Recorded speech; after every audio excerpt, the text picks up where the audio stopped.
Everybody, everyone is very excited today. We have an Oilers game tonight, so we're not hoping we're already celebrating their win, so that's a great way to kick off our Wednesday.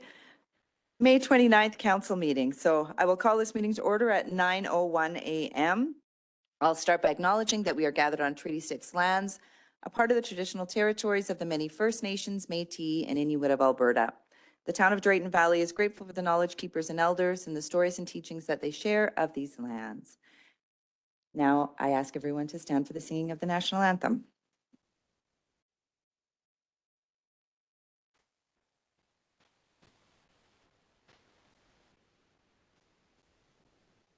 Oh, Canada, our home and native land, true patriot love in all of us command. At home, c'est pour vivre. For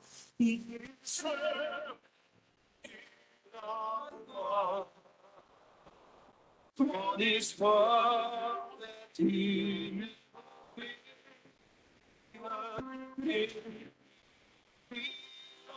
says one, keep alive.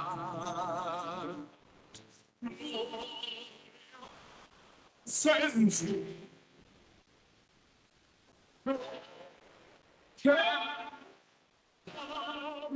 Stand on.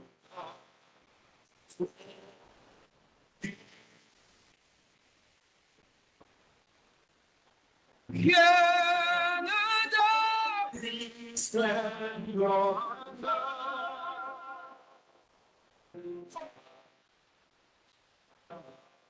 Stand on.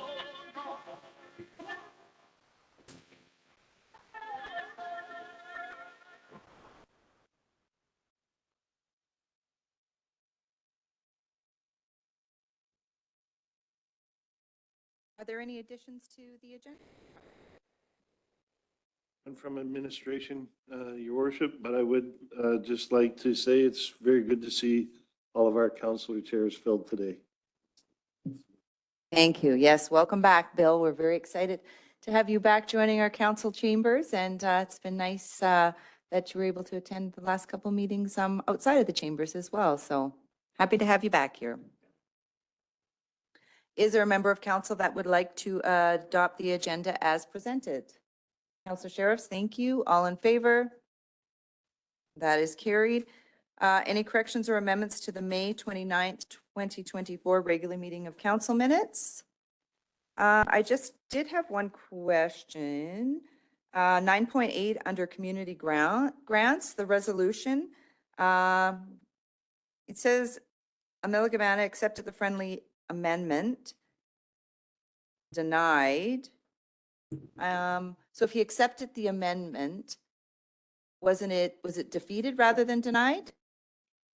Yeah, okay. Okay, so yeah, just under 9.8 rather than denied under Amelia's name, it should say, yeah, defeated there. Any other corrections or amendments to the May 29, 2024? Is there a member of council that would like to make a motion with the correction of 9.8? Councillor Evans, thank you very much. All in favor? That is carried. Is there a member of council that would like to adopt the May 1st, 2024 regular meeting of council minutes, May 15th, 2024 regular meeting of council minutes? Councillor Evans, thank you very much. All in favor? That is carried. We have two proclamations this morning. Our first proclamation is the ALS proclamation, which is for the month of June. ALS Awareness Month, whereas ALS is a rapidly fatal motor neuron disease for which there is no known cause or cure, and whereas over 3,000 Canadians at any given time are living with ALS.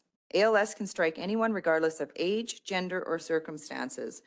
And whereas recent advances in ALS research have produced promising leads, and we must continue the crucial work. The ALS Society of Alberta is one of the largest contributors to the National ALS Research Program. Walk for ALS across Alberta has been tremendously successful in raising financial contributions and awareness for ALS. The ALS Society of Alberta is dedicated to providing support to ALS patients along with their families and caregivers to ensure that the best quality of life possible while living with ALS. Therefore, I, Nancy Dodds, Mayor of the Town of Drayton Valley, do hereby proclaim the month of June 2024 as ALS Awareness Month in the Town of Drayton Valley and encourage everyone to join. It is the 7th annual Walk Together for ALS on Saturday, June 1st. So there is a correction in the proclamation. Did you get that, Ms. Thompson? Yeah, so it's the 7th and then June 1st. So that is this Saturday for anybody that's interested in joining for the ALS. And it starts at 10, registration's at 10, walk is at 11. And where's the location? Lions Park. Okay.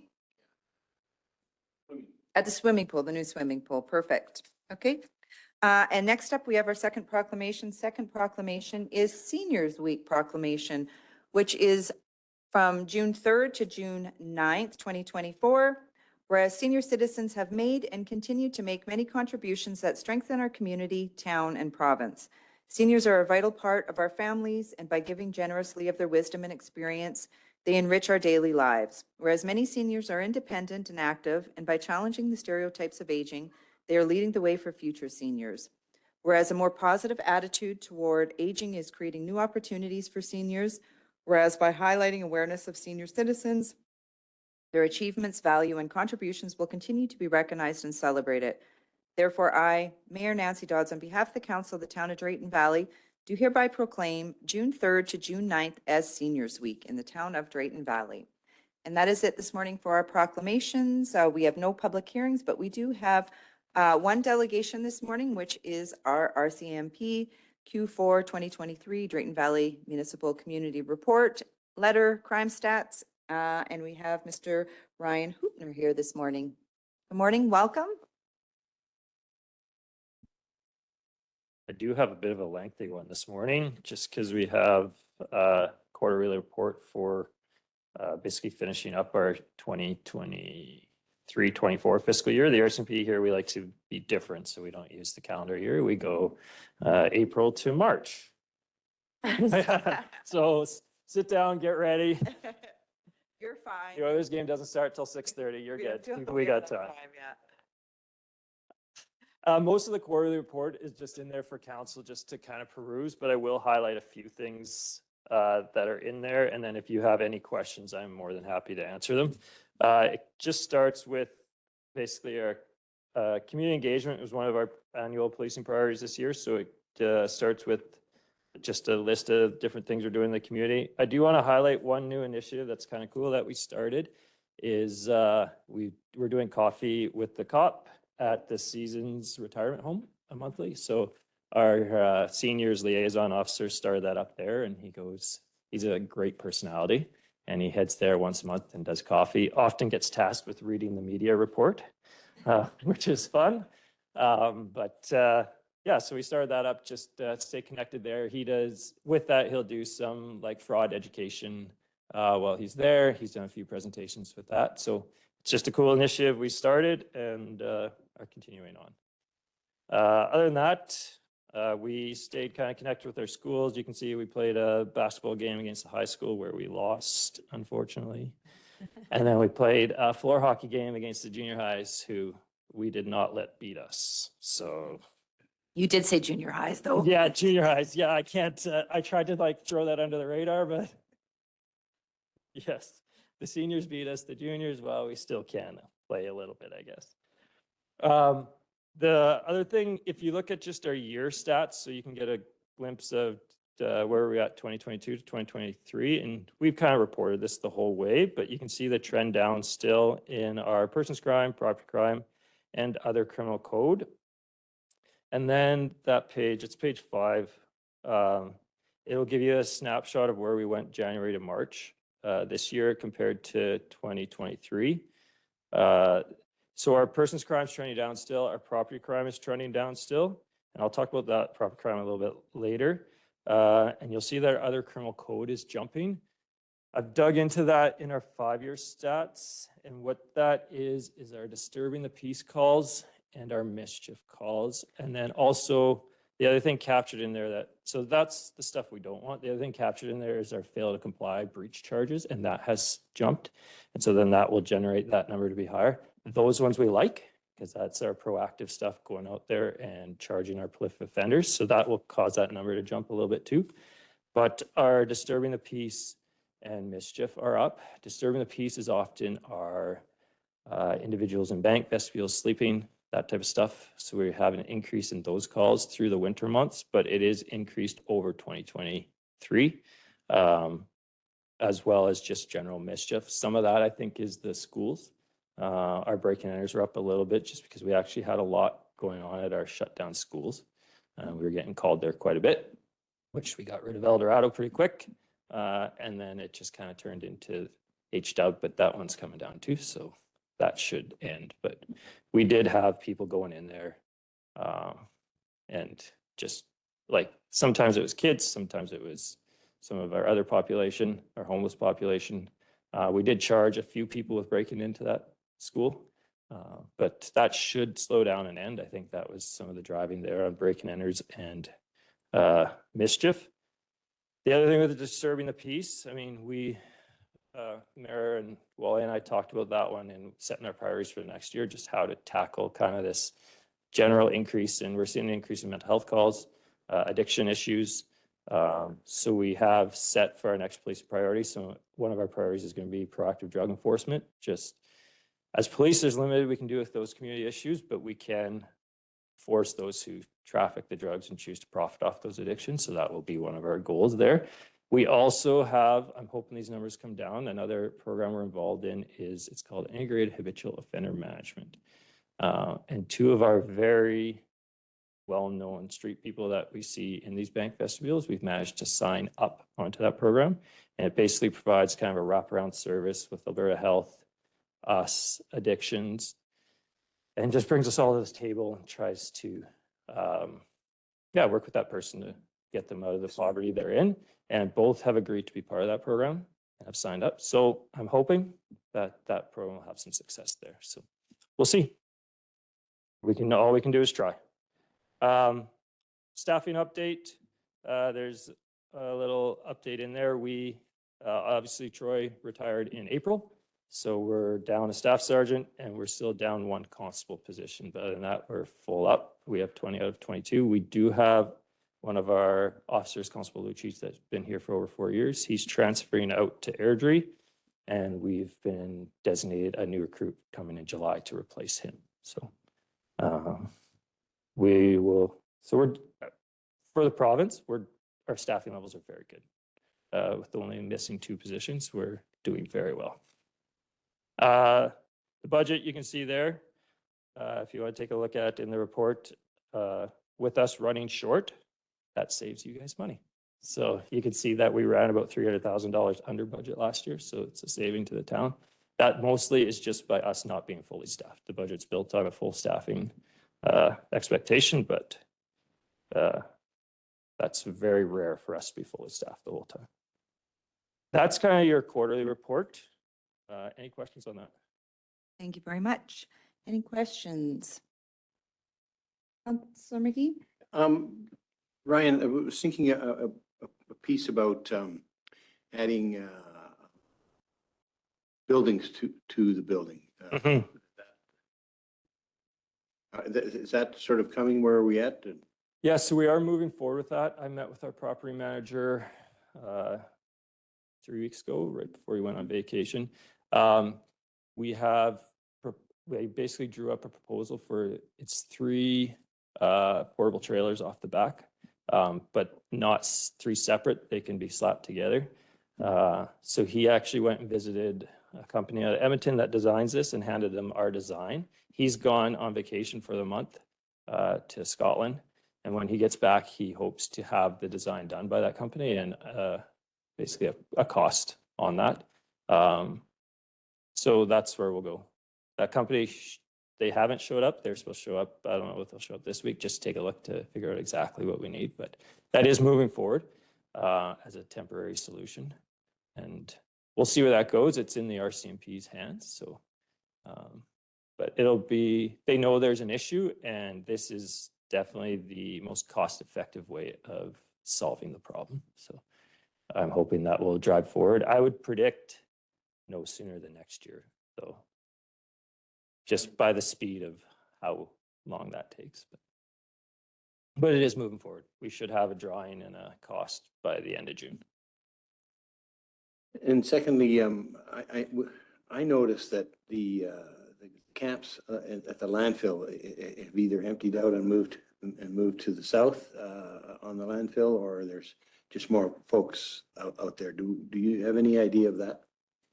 So we did, like, I've had some meetings with Tom, just with our community safety committee about the camps out there, because we did have an issue with them moving across as well to the east and kind of setting up over there. That's been tackled, I believe, by Cody and his crew. Just they actually were sliding into some private property, but yet there is some town property over there too. But that was tackled to say that we've designated an area and we don't want it expanded. So at the last meeting, that seemed to have been tackled, and they had been requested to move back to the other side, which they did. Right. And so it seemed like there's less folks where they were to be, where we provided the spot. But now if you come to the south, a sort of a right on the south side of the dump there. There's another groups. Maybe there's just more folks, or maybe they're just expanding. Yeah, there's always been a spot right on the south side. Okay. But there maybe have been a few more that have moved in there. They have kind of pushed a little bit south. But it's still mostly in that general area. We always see an influx come this time of year. Yeah. Summertime's here. Summertime's here. Yeah. Okay. Thanks, Ryan. Go ahead, Councillor Clark. Morning, Ryan. Morning. Just wanted to talk about the pre-charge. Yep. And how that's going. I know I read an article lately of Barhead. I think their acting sergeant there was talking about the fact that it seems as though the Crown is now doing the job of the defense, in the sense that pre-charges are going in and they're going add yes or no, whether or not to proceed. So what he's saying is that these folks are in Edmonton. They don't know the local issues, those sorts of things. So I guess how's it going in Drayton? So that's interesting. I've seen some messaging about that as well. In Drayton, we are lucky enough that our Hinton Crown requested to take on the pre-charge themselves. So except for that, we had there was just a health issue with one of their crowns for the past month that they had moved to Edmonton, and they're obviously I've seen those frustrations a little bit more when it's Edmonton, but for the majority, Drayton's pre-charge is going really well, and it goes to our Crown prosecutors who understand our community issues. They know the offenders, and it's actually, as far as for us as supervisors especially, sometimes our younger members get frustrated with the requests that come back, but it is a better process, I've found. And once they've kind of adapted to it, it's pretty smooth. There's lots of charges, whereas police, we don't have a choice, but we kind of know it doesn't have a lot of teeth, domestic policy, certain things like that. And we now can push that forward, and the Crown now has the ability to choose whether that's going to tie up court time or not. And our communication with our Crown is really good. So if they have questions, they send it back. We haven't seen a lot of files that don't get, I guess, kicked or curbed without justification and without communication. I think that's the biggest frustrating from the others. There's not a lot of communication, but we're lucky that our own local office takes our pre-charge. A lot of detachments don't have that. Any other questions? I just have a question around the new program that you had talked about, and you recruited 2 individuals in the community. That's quite exciting. Mm-hmm. As that progresses forward, will you give us updates, or how long are they in the program, or how does it all work? So that program, I mean, they'll be in that program, I suppose, until they've been kind of bridged out of where they are. So I definitely can provide updates. I have to be careful with the updates, obviously, because it's, Yeah. there's some privacy issues there, but yeah, 100%. Or if Uh, you're still in the program and mhm. how they're Yep, progressing, I yep. guess, just. so And we can- have that program. It's hard when you are working with people who have lifetime of addictions. It's really hard, but that program has seen success Good, with a good. couple of individuals. Yeah, well, I know we've talked about in the past, even if you can focus on one or two individuals at a time, right? It's one or Yep. two individuals that are moving towards getting out of that situation. So it's fantastic news. 100%. Well, thank you very much for your report. It wasn't that long. It was great. And I'll just touch base. That was only the quarterly report. oh, that was only No, I'll just touch base, just so as we're jumping into new fiscal, just so you guys know, our policing priorities for this year will be community engagement again. It's still a priority. Offender management is still a high priority for this area. Crime reduction, specifically property crime, though the municipality, we're doing very well with property crime right now, as we can see by our stats. The county is another story. And just as a caution on the property crime, we are kind of at a point where we have all of our prolific offenders released right now. So we are working very hard to get a hold of that, but we are seeing an increase in the county, which will eventually filter into the municipality. Just because we have, a point here where lots of them were in jail for most of last year, and they all got out kind of in February, March here, and they've been very active again. And out, they're such seasoned criminals, they don't get probation anymore. So when they serve their full time, when they get released, there's no door knocks we can do because they're on curfew. There's no probation because they don't follow the probation. So it is just released with no conditions. And it's not until we catch them committing an offense that they go back. So we're working to tackle that. We have some proactive initiatives going to tackle that and get a hold of it. I'm not sure if you guys heard about, there's a bust in Breton that was over $400,000. We're involved helping that. That individual who was charged there was also wanted by us out of Drayton Valley for some stuff. So it just shows he was wanted for Rimbey, Leduc, Breton, Evansburg, Thorsby, us. Just shows these guys have no boundaries. But the good thing is neither do we as RCMP. So CAD crew was there, Thorsby was there, we were there. So we're hoping that will help us. Another highlight for us in April was we executed search warrant town, a local drug trafficker. Our GIS team did on the 18th of April, and found a significant amount of cash and drugs. And so Tyler McCary and Alan Elko of Drayton Valley both been charged with a number of counts of possession for purpose of trafficking. So that was a successful search. That was a project that was run by our GIS crew and ended successfully. So that will just kind of jump us into next year, moving forward to enforce our drug traffickers. Other than that, if you look at our stats for April, I'm not sure if you got them. There's nothing really that shocking. Persons crime continues to trend down, property crime continues to trend down, and that, what we already talked about, that other criminal code files are disturbing the pieces are trending up still a little bit. The other thing of note there, and that is kind of what I'm talking about with all our offenders being out, our vehicle thefts were up. So that's where we'll probably see it in the municipality. We see they steal vehicles here to go do crime on oil lease sites in our West Country. So just a reminder to the public, please lock your vehicles. We're still seeing numerous vehicles stolen that are left unlocked or running even I went into a local business the other day and walked past a truck that was running with its window down, and it's not cold. So I know we're lucky we live in a community that 98 times out of 100 you can do that and it's okay, but eventually we're just making it easy that way. So just for the community, just remember, please turn off your vehicle and lock it. But that's it. Other than any questions? Thank you for that. Any questions? No, that is it. Awesome. Wonderful. Okay, Great thank job. you. Thank you very much. And we'll see you See ya. again soon. A good day. So that is it for our delegations this morning. We will jump into our decision items. First up is 9.1, Drayton Valley and District Chamber of Commerce funding request. I will remove myself for pecuniary interest, and I'll ask Deputy Clerk to step into my seat.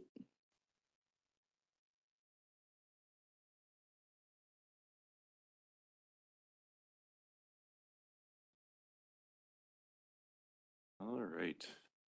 I believe Kundi, you're going to take this one away.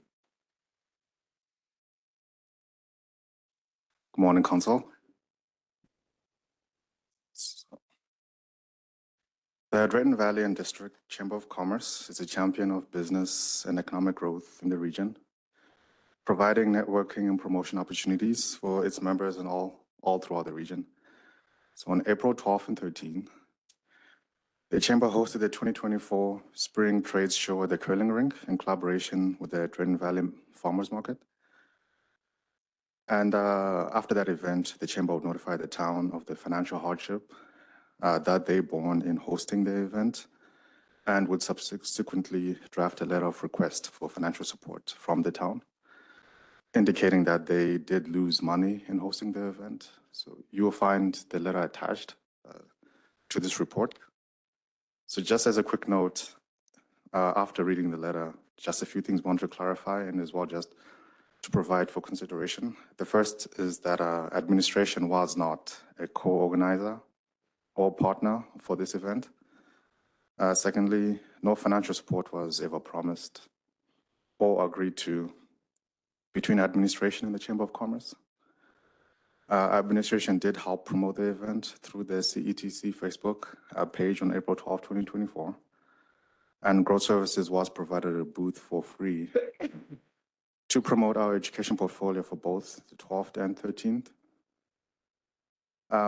Within the report, I did also detail some of the email exchanges had between the town and the Chamber of Commerce dating all the way back to December 2023. And, the only thing to note about that is that following that exchange, the Chamber of Commerce did submit a community grant application, which was received March 28, 2024. So unfortunately, they did not meet the criteria for the community grant program and were denied funding. And so with their request, the financial implications really are that they're just looking to cover the facility rental costs in hosting the event. And the recommendation is that council support the appeal for funding from the Drayton Valley and District Chamber of Commerce from the CAO contingency for $1,500 as defined in report AIR-24-139. Thank you. All right, I'm going to open it up for questions. Anybody have any questions? Go ahead, Tom. This is not an unusual request. I think it comes through periodically and, to help these particular situations. So it's not a one-off. It's a one-off for the chamber, but it's not a one-off for us. So if there's no other questions, I'll make a motion. Got a question, Bill? Go ahead. How much was the booth? So through the Deputy Mayor to Councillor Bellis. So they gave us a booth for free. Yeah, how much though did they charge for a booth? Do you know? There was a range depending on the size of booths, I think from around $300 to $500. So ours was larger or smaller? So ours was, we got one table right at the front of the entrance to the curling rink. And so, yeah, so ours was an adequate size. We didn't need a lot of space. Thank you. Anyone else? Go ahead, Rick. Yep. Yeah, just a question regarding, I'm reading the attached letter there. We hired a team to do setup. This facility does not have enough draping to set up this style of event. They created a total of 90 booths to sell. And says if we sold the majority of the booths. So how many of those 90 did they were actually sold, do you know? Like But we, 35?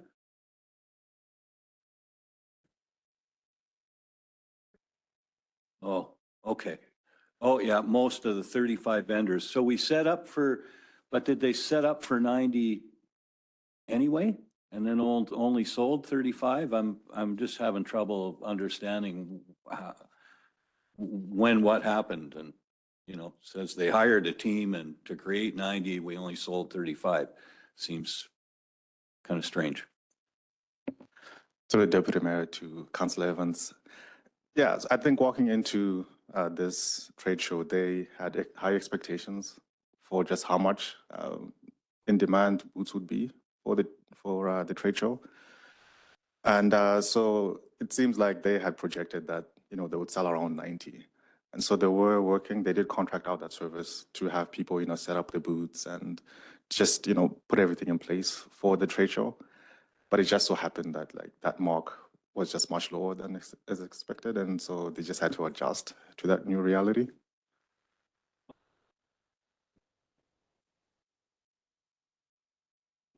Colin. Go ahead, Amila. Thank you. Thank you, Kundi. Just wondering, you know, administration is recommending that we should approve this funding. Is it because that we got a free booth and makes sense that for us to approve this? I think it was a successful event. I was there. Is that why you're recommending that? Yeah, through the Deputy Mayor to Councillor Gamana, that's exactly right. You know, in just supporting the Chamber's initiative for this trade show, we thought it'd be good on us to support them in that way. We were a part of it. We got a lot of exposure. Quite a few people came to talk to us about education. So we thought we got our value from it and we're just thinking to support them. Anything further?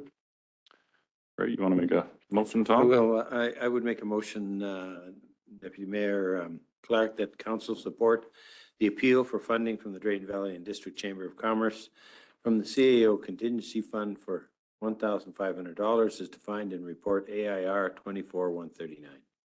All right, motion's been made. Any questions, comments, or debate on the motion? All right, I'll ask, oh, go ahead, Bill. Do we know what's in the contingency fund?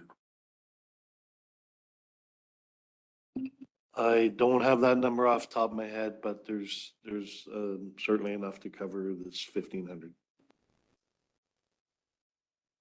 Just seems that we keep digging into this contingency fund and I don't know how long it's going to really last when we keep digging into it and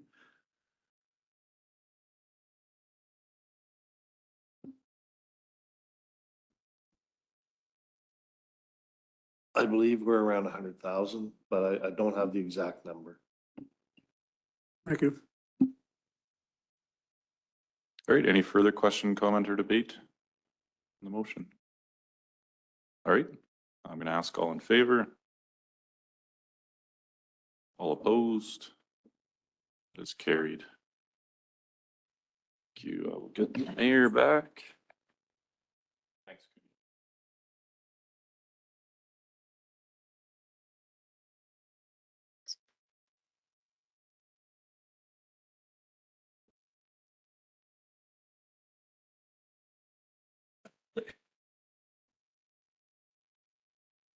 9.2. Next up is the Rural Entrepreneurial Stream, RES program. Good morning, Mr. Nambirai. How are you? Good morning. I'm great. And you pronounced the name correctly. Oh, thank you. So the Rural Entrepreneur Stream is an immigration program featured through the Alberta Advantage immigration program through the province that allows for foreign entrepreneurs to either establish a new business or buy an existing business in a designated rural community as a pathway towards permanent residency. Similar to the Rural Renewal Stream program, both programs are designed to bolster economic growth and business attraction. As it currently stands, we are a designated community for the Rural Renewal Stream program, with the only difference that the Rural Renewal Stream focuses more towards employees and the Rural Entrepreneur Stream towards entrepreneurs. And so For any entrepreneur to take part in this program, there is a set amount of criteria for them to be eligible for. So, they would have to have a certain number of years of experience, either as a manager or as an owner of a business. There's also an education requirement, I think as at a minimum, high school equivalency to a high school education equivalent to Canada. And as well, there's also a net worth of around $300,000 that's expected as a criteria, and a minimum investment amount of $100,000, an ownership stake of at least 51% to 100% for any of the businesses that they will be looking to establish. So if an entrepreneur is deemed eligible for this program, where we would come in as a community would be to help them in providing a detailed business plan for review or find a current business opportunity for them to take over as an existing business. We would also then help coordinate an exploratory visit to Drayton Valley, and as well help in submitting a business proposal summary and expression of interest to the Alberta Advantage immigration portal. And then lastly, facilitate the entrepreneur's nomination process through the province and immigration process through the federal government. And so lastly, administration just wanted to add that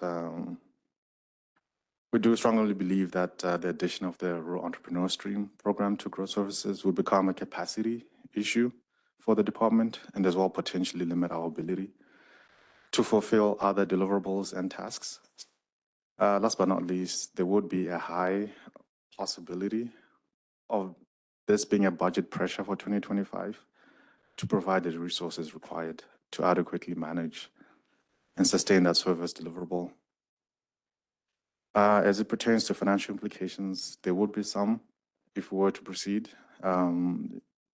For what we can think of right now, it would just mostly be the website content, developing the information, the portal where people can access the application form.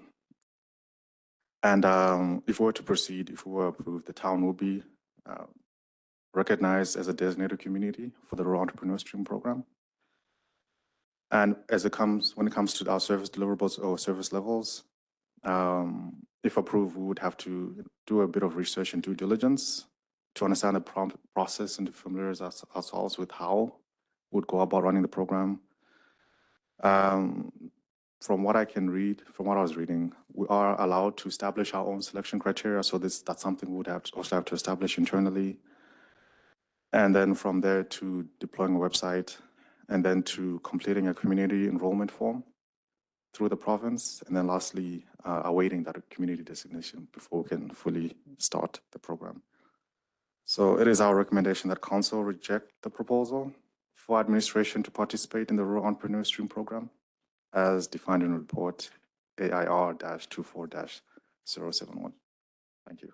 Thank you very much for your report. Any questions for administration? Councillor Kamana?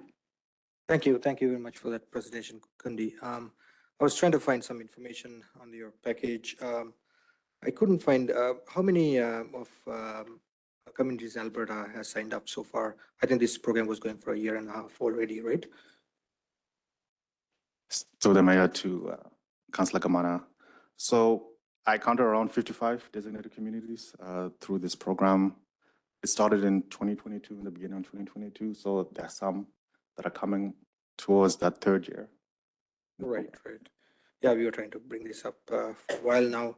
So what do you think that these communities signed up for this program? Is it that they wanted to attract investors from around the world, would you say? Through the mayor to Councillor Kamana, yes, I do believe a lot of them signed up for the program to attract investment and entrepreneurs. Perfect. Thank you. No, thank you. Any other questions? Councillor McGee?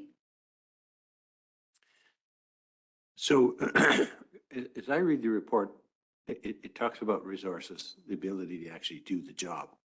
And so we probably didn't contact the other communities to see what kind of a budget they have, or maybe you have. Do you have an idea what budget that we might have to come up with in order to let this occur? So through the mayor to Councillor McGee. So we did reach out to other communities mostly about just what their experience has been in the program.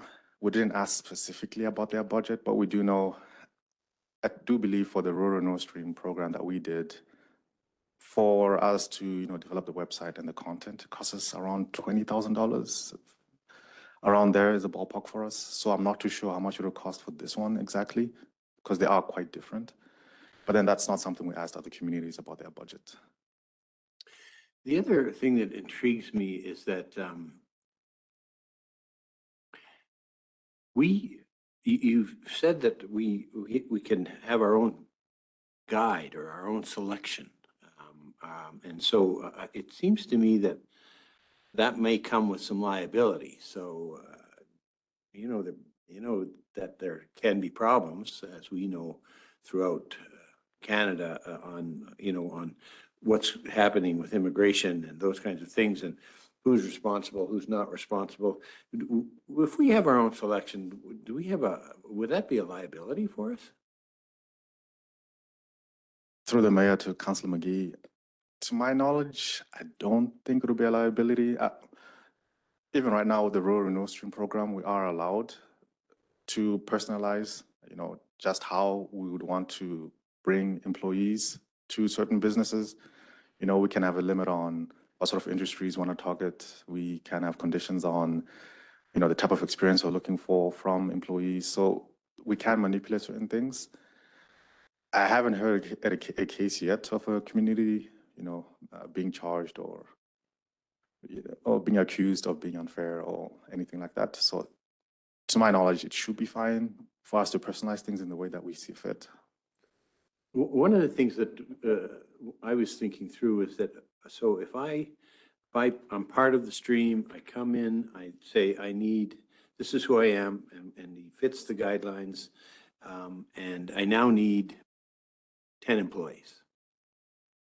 And then is it for us to decide whether he needs 5 or whether he posts and said, I can't get anybody to work in the town to do this kind of work, so I need 10.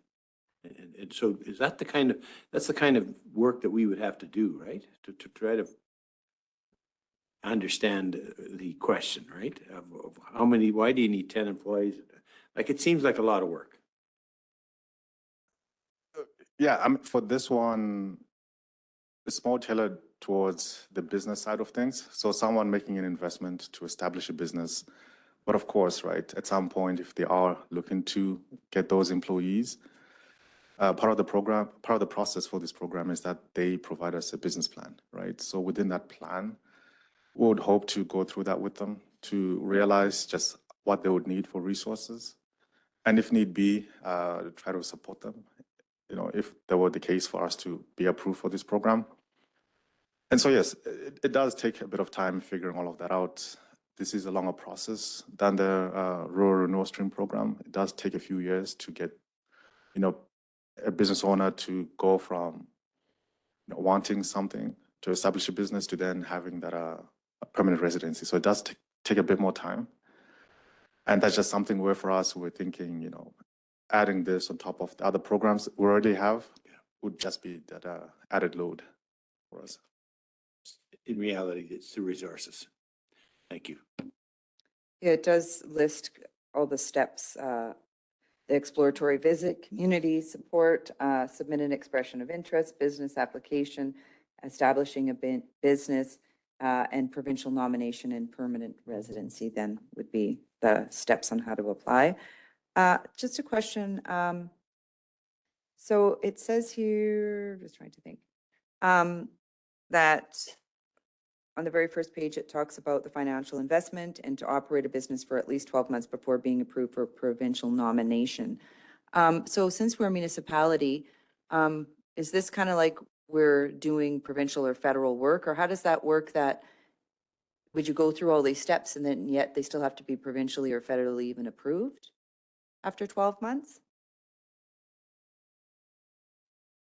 Yeah, so my understanding is, on our end, as a municipality, we will just help to facilitate their application for that immigration status. So for a lot of these business owners, the hope is that they would come and live in Drayton Valley. And for them to live here permanently, they would have to have a permanent residency status. And so we'll just facilitate that for them, by going through that process of business planning, bringing them in for that site visit. And then on our end, we'll support them as we can so that they can apply through the Alberta Advantage portal. And so we more or less try to play our role to help them as they sort of move forward to the provincial nomination stage and then to the federal stage, hoping that it does work out for them, right? But of course, none of this is a guarantee. Yeah. Yeah. Okay, thank you. Any other questions? Sure, go ahead, Councillor Clark. Yeah, I just wanted to, there's a couple things that are kind of going through my head when we look at RES. And we talk about, maintenance of the businesses we have in Drayton Valley and those sorts of things. But, we often talk about growth and growth. I think a lot of the times, yes, it comes from within, but I think if you look at Drayton Valley, we've kind of stagnated in terms of growth locally. So, when we talk about kind of leaving no stone unturned from an economic perspective, I think this is one of those stones that you probably have to turn, just from the fact that you have, external dollars to the municipality coming in, right?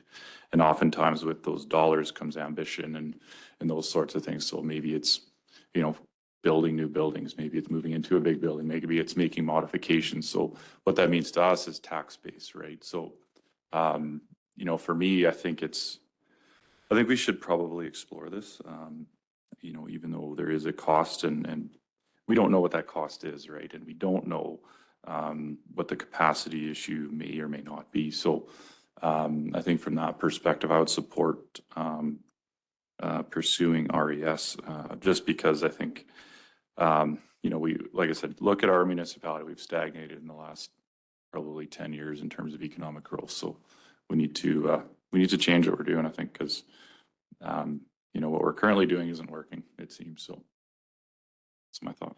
Councillor Kamana? Well, thank you. I agree. If I may, I'll make a motion. Yeah, go ahead. Thank you. I would like to make a motion that council accept the proposal for administration to participate in the Rural Renewal Stream Program as defined in report AIR 24-071. Thank you very much for the motion. Any comment, question, debate on the motion? Councillor, I'm going to go to Councillor Evans first. Sure. Sorry. Did you, when you were looking into this with other communities, do you happen to know what kind of a success rate those communities were seeing, what kind of numbers they were generating? Yeah, through the mayor to Councillor Evans. So, with 55 communities being designated for it, we did reach out to quite a few. And even prior to this report today, there was a bit of work, I think, already done by administration sometime last year as well on some of this research. And so, for the comparable communities, we found around 5 of them, from the city of Camrose. They've had the program for around 2.5, 2 years and 5 months. And for them, they hadn't had any successes yet with the program. For the city of Wetaskiwin, they'd had it for a year. And they had 2 successes come through for it. For the town of Innisfail, they had it for a year and they had 1 success come through. For the town of Bonneville, they had it for a year. They had no successes yet. For the county of Wetaskiwin, they'd had it since the beginning and they had no successes yet. So it does take a bit more time with this program from what we're sort of seeing. Councillor McGee? Do we have any idea what the budget is? And we're getting it out of the contingency fund? Before I make a decision on this one, I'd like to know if we're going to spend $500,000 or 300,000 or. We don't have an exact number on the budget, but, to administer the program, as Kundi said, I think they indicated it's around 20,000 for the renewalship stream. So something similar to that, but the The issue that is in front of council here is one of capacity. So, we're hearing from Kundi that we won't be able to properly administer this program. So, there's a couple of ways to go about this. First off, I think, Kundi and I have had a lot of discussion around this, and I think we both would agree that program would be great to have. Sure would. But we either have to stop doing something else or, get an approval by council to get another position to manage this program, to help manage this program. So, that's where we are. If council approves the program and directs administration to do it without any assistance for resources, both financial and human, then, things are gonna suffer across the board, including the education program, the renewal stream program, and this one. So everybody wants to come into work, do a good job. And, it's important that we're properly resourced for this, and right now, we're not.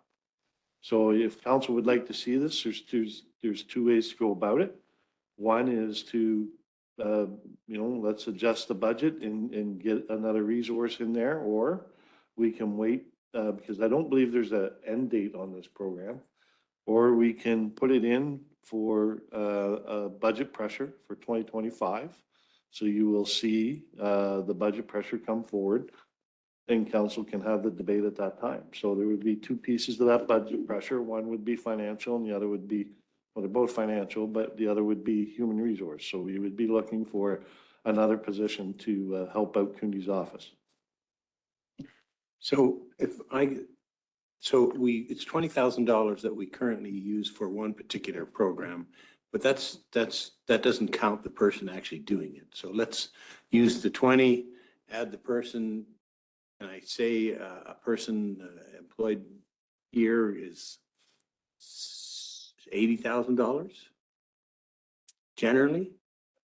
I don't know how much people get paid. Less than me, I know. Just throw it out there, sure.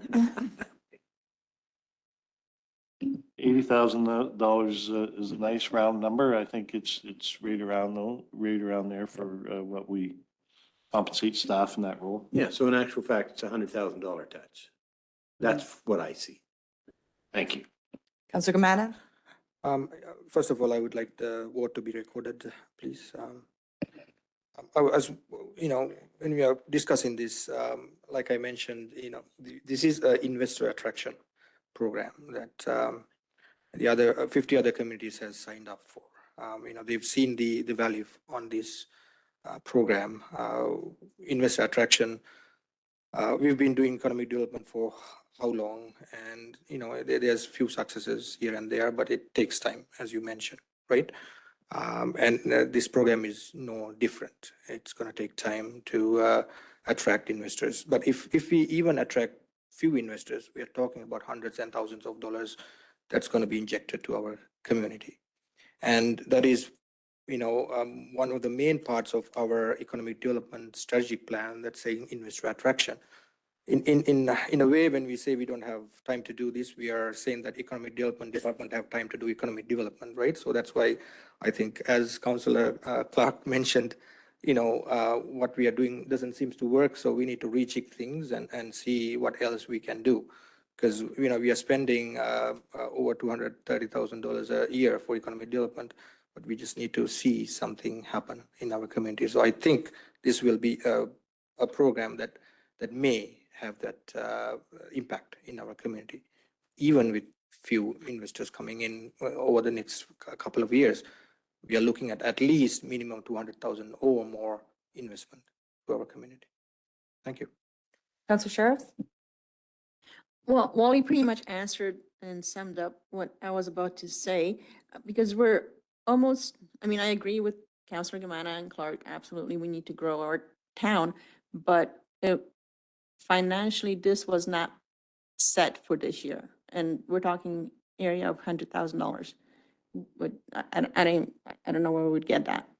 I think moving it to October-ish or whenever our budget discussions will come and setting budget for additional staff and the web development and all that, starting 2025 is a smarter way to go about it, rather than overloading our staff right now and not being able to fulfill the duties that they have right now on the list.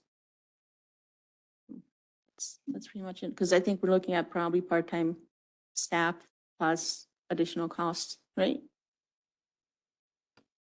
Thank you for that. Go ahead, Councillor Clark. Yeah, I guess we're assuming that we need a full-time person to manage this, right? Can we supplement with a consultant, you know, and maybe it costs 20 grand as opposed to 80? You know, I think we're kind of jumping the gun here in terms of saying it's going to be a full-time position to manage something that we don't know exactly what it is. So I think from that perspective, I think we're probably overstating what it's going to cost and probably the amount of time and effort that it's going to take to administer it. Because like, are we expecting 10 or 15 businesses a day to be approaching Drayton Valley saying, you know, hey, we're interested in coming to your community? Probably not. Maybe a couple per month is my guess. But I mean, from that perspective, I think we need to put some little reality to it here. It's not going to cost us 80 or 100 grand to get this off the ground, as far as I'm concerned, and that's just me talking. But yeah, I think you know, where that comes from, we do have places to pull money from. And then the other thing I had wanted to add was, you know, much like RRS, are we at all approaching the county saying, are you guys interested in, you know, maybe pursuing this together as a region as opposed to just Drayton and just Brazeau County, or neither? So I think there's probably an avenue we can take there and say, look, let's hire a consultant to maybe manage it for the two of us, and maybe we can split costs and stuff like that. So anyway, just some thoughts, and I think we're kind of, you know, putting some numbers to it that we, like I said, are probably overstated, and from a capacity perspective, I think we're also overstating it. So my 2 cents. For myself, when I look at this program, a couple things. I think timing and I think budget for sure. I appreciate the feedback from our administration. I know that we've spent a few meetings when we look at our economic development and our initiatives as council, and this was not part of those when we had spent a few of our workshop days. So we did talk about that capacity at the level of economic development, the projects that we have, and then whether it's 5 or 10% of doing it off the side of your desk. And I look at that as something like this would be that 5 to 10% doing off the side of your desk. But in reality, it's going to be a heck of a lot more than the 5 to 10%. And we just don't have that internal capacity. We'd have to outsource that. Councillor Clark spoke about a consultant. I like the fact that we have hired a lobbyist to work towards our priorities. So we've spent our dollars there. I don't know how much more in the budget that we have to hire additional consultants. When I look at our priorities and our goals that we've hired, hired our lobbyist to do, we haven't finalized those yet. We haven't done the work. When we spent the afternoon with Zach, one of the things he said is that when he comes to us and says, okay, it's time to go, you need to be ready to go, we're not ready to go on those projects. So now that's capacity on our administration to work on those, to be ready to go. If there's a grant available, if there's funding available, if there's a project that the province wants to put here, we're not ready. So by doing this, we're taking away from the priorities and the goals that we've already hired a lobbyist to do. So I feel like we're kind of all over. We're still chasing that shiny object, hoping. If the shiny object comes, I think it's fantastic, but I think, you know, we've put our eggs, we've decided in what basket, and I feel like we need to put those eggs and we need to focus on those baskets. If after a year, you know, nothing comes out of the lobbyist and that's the direction that we want to go, then that's fantastic. But I feel that we've committed to that. There's not a guarantee from the federal or provincial government after you work through all this, you put the money, you put the time, you hire a consultant, you hire a part-time, that it's even guaranteed.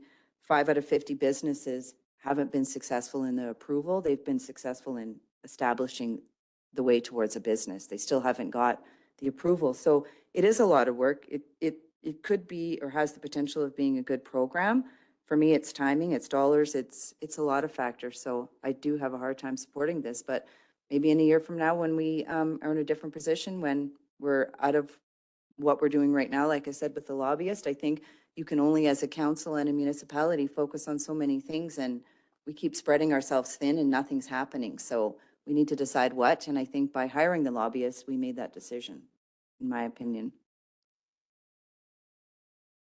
Councillor Ballas? Thank you. I certainly see value in the program. But I also feel that we should be discussing this program with the county and see if we could look at a joint proposal and share the costs. I think it's certainly beneficial. I think it was introduced yesterday to them. No, it was different. Oh, that was the other, sorry, yes. But I would like to see us continue our conversation with the county and see if there's interest in there. And maybe we can jointly look at doing something. Councillor Sheriff? I do sort of agree with Bill. We did bring up the RRS yesterday to county, and they have mentioned that they will talk about it, discuss it, and see if they're interested in joining. I think maybe bringing this up to them as well and seeing if they would work with us on costs, possibly on both, if they will join RRS as well, right?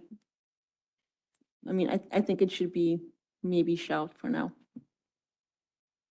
Okay, so there is a motion on the table. Councillor Gamana had made the motion that council accept this report as information and direct administration to, what was your direction?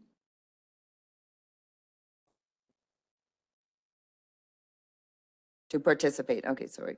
To participate as defined in report AIR 24071. And the vote to be recorded, and I'll ask all in favor. All opposed? That is defeated. Can you make another motion once the motion's been defeated? Yes, you can. Okay, Councillor Ballas? Thank you. I'd like to make a motion that administration work with the county or present this opportunity to the county and get their feedback and bring the information back to council for further discussion.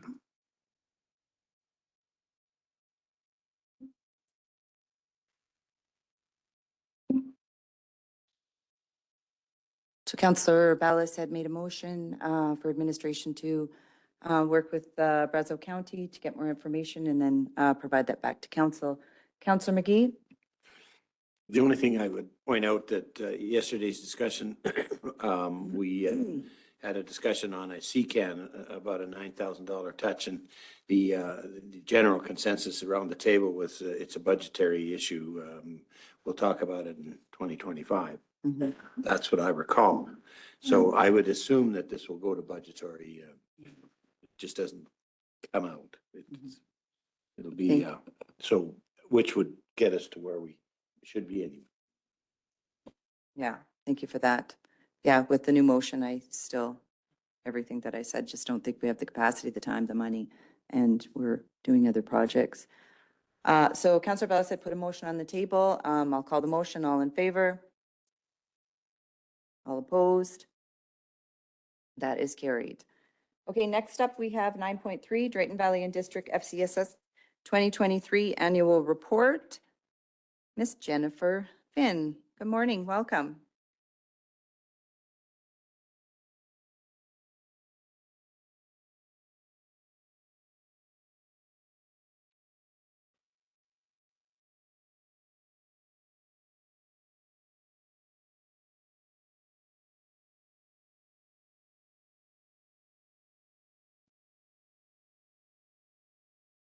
Is it the same that is in here?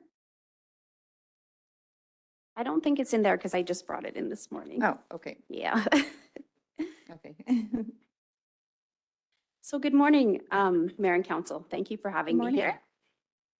So today I'm presenting our 2023 FCSS Annual Report. I'll do a quick review of our local FCSS, our strategic direction that influence our program spending, and then I'll go over our fiscal and outcome report for the year. So our FCSS is a partnership between the province of Alberta, the town of Drayton Valley, Brazeau County, and Parkland County, and we provide services in those areas. We were established in 1998. We develop locally driven initiatives to enhance the social well-being of individuals, families, and communities through prevention. Our current office, FTE, is 2.6, and we have a couple of casual home support workers as well. So we provide services to our community in 3 ways: directly, indirectly, and through community development. Directly, we provide critical support to the community through referrals, systems navigation, and programming based on the identified priorities of belonging, building empathy, access to supports, and mental wellness. Indirectly, we support community organizations deliver programming through our grant funding. Our priorities for our grant funding include connection, volunteerism, and mental health. The third component is community, community development. Our roles in community development include collaborating, supporting, and encouraging coordination on community issues. Our priorities for this include poverty and income equality, mental health and wellness, housing and homelessness, and community gathering spaces. This slide here kind of highlights how our strategic plan falls within the provincial overarching goals of FCSS, and also how it aligns with portions of the municipal corporate business plan. So the areas we most closely align with in the corporate business plan include diverse and welcoming communities, local programs for vulnerable populations, and amenities to age in place. So now, moving on to our operating budget. So our total operating budget for 2023 was just over $440,000. The town of Drayton Valley contributed just over $45,000 in addition to its $182,000 provincial grant. Brazeau County contributed just under $34,000 in addition to its $135,000 provincial grant. Parkland contributed approximately $7,000 in addition to its $30,000 provincial grant. And then we had about $10,000 in income from home support and other revenue. And then also to note that this year's budget had a provincial increase of just under $13,000. So moving on to expenses for the year. So the 2023 budget provided $120,000 to our community grant program. The total requests for the program for the year were about $260,000. So we weren't able to grant out all of the applications, but we provided 16 grants to the organizations listed on this slide. I'll just highlight a few of them. So $15,000 went to subsidized counseling partnership. This program helps ensure all community members have access to affordable counseling services and supports our local priority of helping to enhance access to mental health and addiction services. Another grant that supports the same priority is $15,000 allocated to the Wild Rose School Division for Family Wellness Program. This program provides short-term assistance to students and their families by providing emotional, behavior, and social support to help foster resiliency. Opportunity Home was granted $7,500 for their volunteer coordinator position. So this supports our priority of volunteerism and creating a sense of belonging in our community. The Alive 55 program received $25,000. This program reduces isolation and creates connections for seniors by providing no-cost options to access multiple classes at the Omniplex and the Ricochet Aquatic Center. So the remainder of the budget, just over $305,000. It funded over 45 different initiatives that we provided to the community or we were community partners with. So there's a list of all of them on this slide here. I'll just go through and highlight a few. So for seniors, some direct programs that we offer through our office would be our home support program. So we provide light housekeeping to seniors and provide connections to community resources. We provided this program to 48 seniors last year. $25,918 was spent on this program. $8,000 was allocated to Seniors Appreciation Week. So we hosted our annual Seniors Information and Appreciation Tea in Drayton Valley. And then we also participated in the Seniors Workshop hosted by Parkland County in Tomahawk that week. Additionally, $51,900 was spent on information and navigation for seniors resources. So this includes services such as helping with paperwork, forms, navigating CPP, Service Canada, retirement, Blue Cross papers, Alberta Seniors Benefits, tax assistance, housing applications. We also offered that service last year at the Lodge, the Wishing Well, and the Points West too.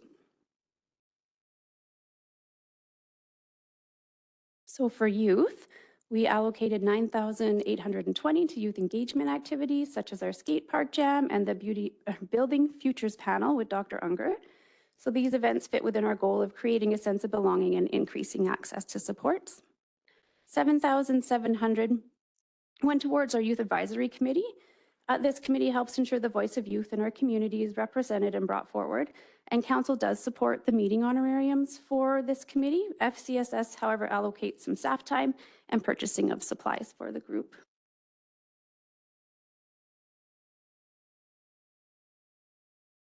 A few more direct programs for individuals.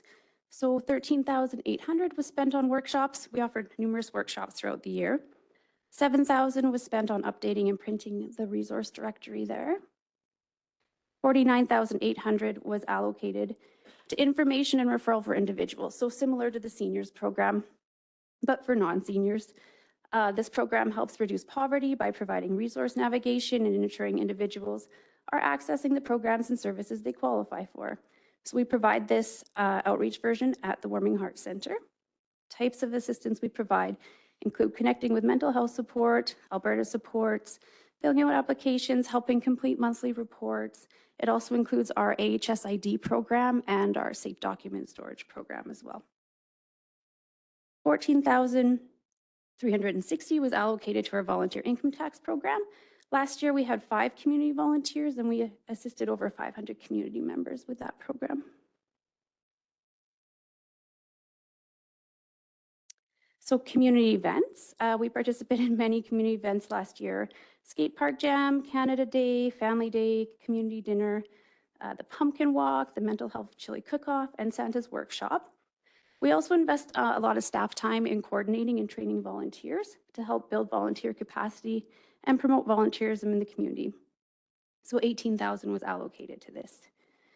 During National Day of Truth and Reconciliation, we held multiple showings of the documentary Bones of Crows for the community. This provided an opportunity to learn and increase understanding of the Indigenous culture and history.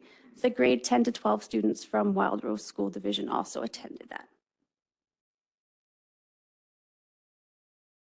I came back to this slide, it has so much information on it. So our last area of service delivery is that community development piece I talked about. So we work on building networks, partnerships, and collaborations to help collectively identify and address community concerns. $25,000 was allocated to this.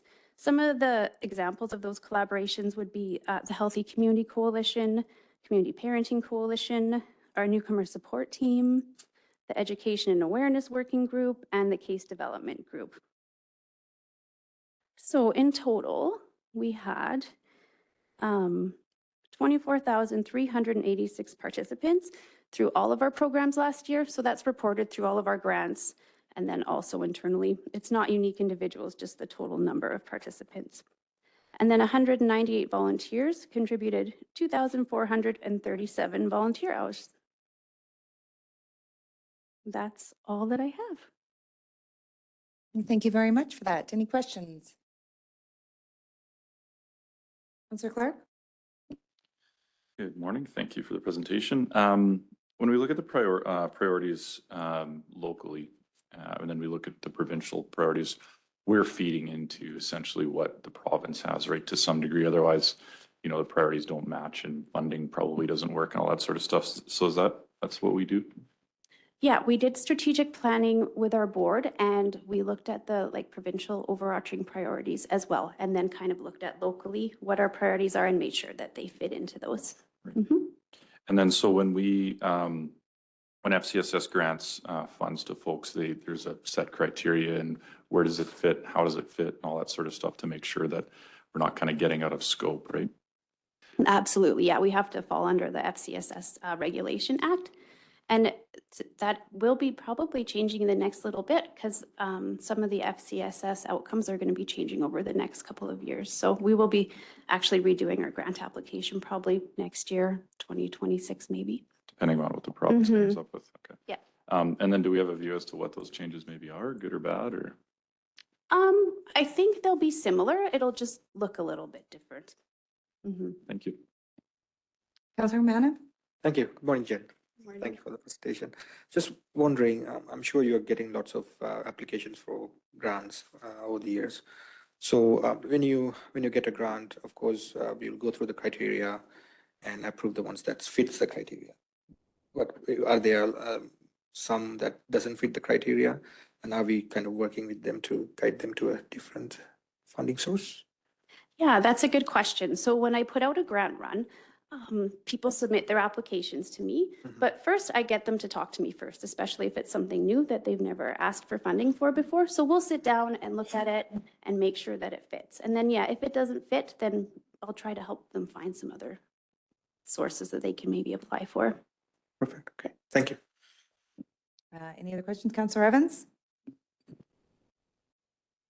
Just a quick question about, can you tell me what the Burden Bearers Subsidized Counseling Partnership is? Go ahead. Yeah, absolutely. So the Subsidized Counseling Partnership, it's ran through Burden Bearers, but they have multiple counselors in town that access that pot of money. So if somebody went to one of those counselors and they weren't able to afford to pay for counseling services, they could access the money from this grant to help subsidize it for them.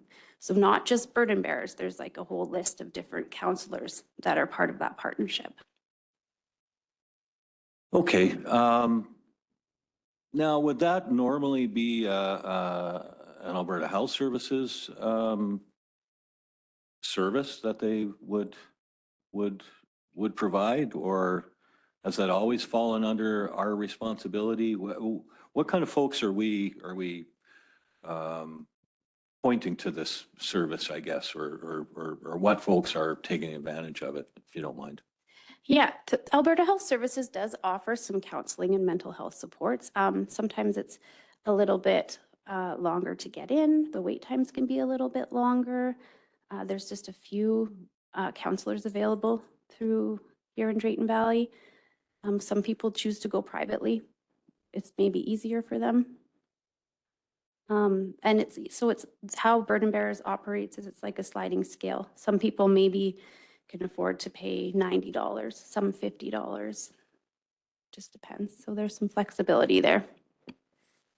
Gotcha, and I get that. You know, nothing's cheap these days, and to have these professionals offering the service at a affordable rate for some folks is not a bad thing at all.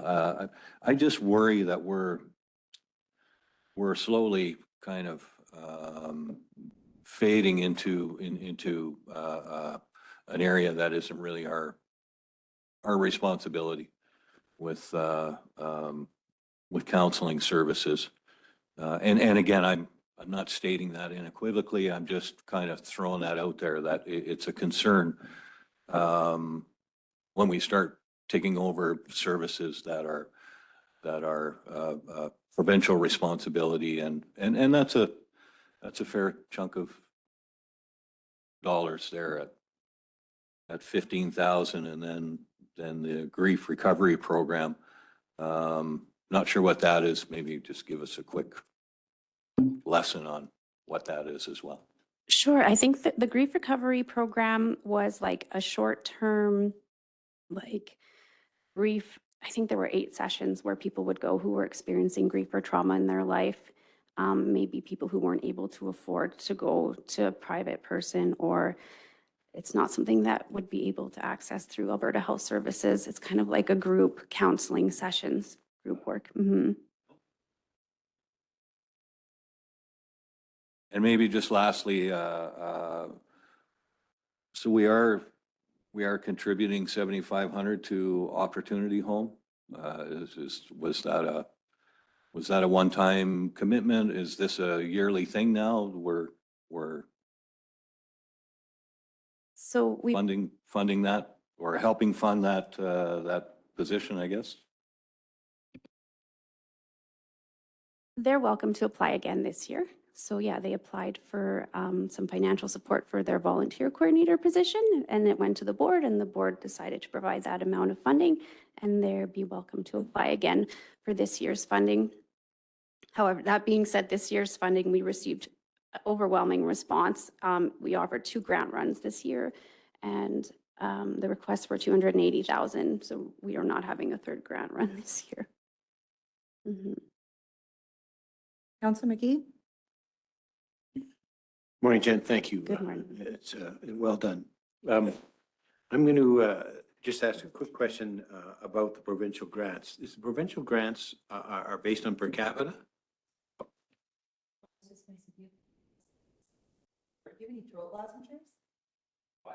I lost my train of thought. What is that about?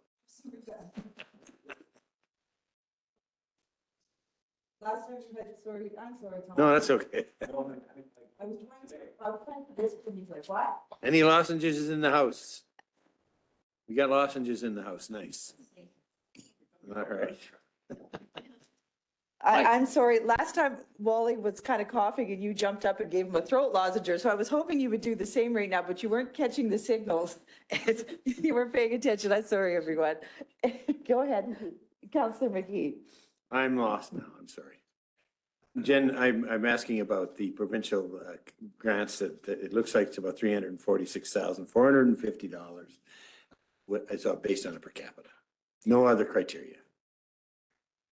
Yeah, it's based on per capita, and it's come up before about like advocacy for more funding and how that works. We are part of Edmonton Evergreen region for FCSS. Lola sits on the directors network for Edmonton Evergreen, and they bring up advocacy and support for FCSSs and bring the local issues forward to the province to share information about how funding is going and that type of thing. So I'm going to go to one of my standards is what's the headline?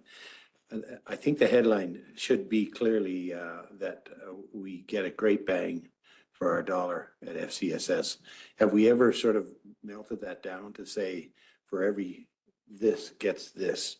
You know what I mean? So if you get 5, you know, we get 10 or 15 into the community, that kind of an analysis. So it ties into the headline, a great bang for the buck. We haven't done that. I think it would be a lengthy and costly research, but Yeah. I- Yeah, I just thinking that, you know, there is money and we pay and we get grants and we do that and we grant it out and it's well run and we do a great job. That's really what I'm trying to get at. So. I will say that the FCSS AA is working on an advocacy tool. We're going to be early adopters of this advocacy tool, and we'll be able to share our program stats and information into this tool, and it'll be something that we can easily share with community members, politicians, so that it can better highlight the effectiveness of what we do in the community and provincially as well. Yeah, I think that's where I'm going, right? It's a good tool like that, right? Okay, that's great. Thanks. You bet. So I just want to add, through FCSS, a lot of times as counselors, our role is to sit on committees, right? And I think like one of the committees or programs like FCSS, as a counselor, once you sit on it, you understand it a lot better of the realms of the financing from the province, from the municipalities, how it's funded, the eligibility. When I had sat on it quite a few years ago, Lola presented me with this binder that was very thick and said, read it, get familiar. Then I had an orientation that I had, and it was very interesting because I definitely had a better understanding because there was a lot of things I couldn't wrap my head around, like how you were bringing up like burden bearers and things like that. And then to see how even when you make the vote on all the applications that come forward, it's just not a matter of you pick. You now have to follow this piece of paper that's outlined by, who's it outlined by? CSS or the province, or who is it The- outlined by?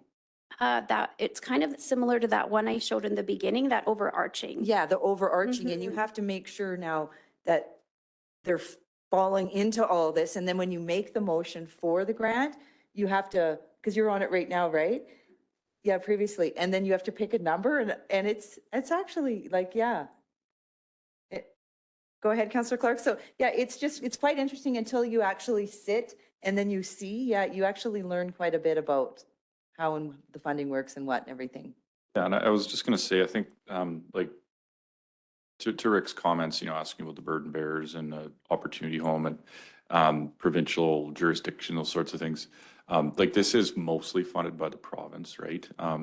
And given to the municipalities or FCSS, I guess, which is a group of folks from the area and the region that understand the issues in the area. And it's sort of, here's some money, you guys do what you want with it. And it's sort of an arm's length from any municipality, really, right?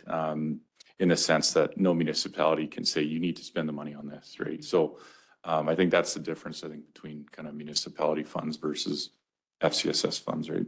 Or how we make those decisions or vote here. Yeah, it's a bit complicated. And so it's interesting. So when I guess we go into our organizational this fall, consider the committees that you're interested in. If you haven't sat on them before, or you want to understand, you know, how they work or how we fund or make the decisions, maybe, you know, look at sitting on that committee as we go into October's organizational meeting.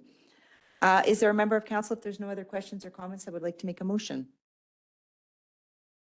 Councillor McGee, I'm going to call. I think he had his arm up first.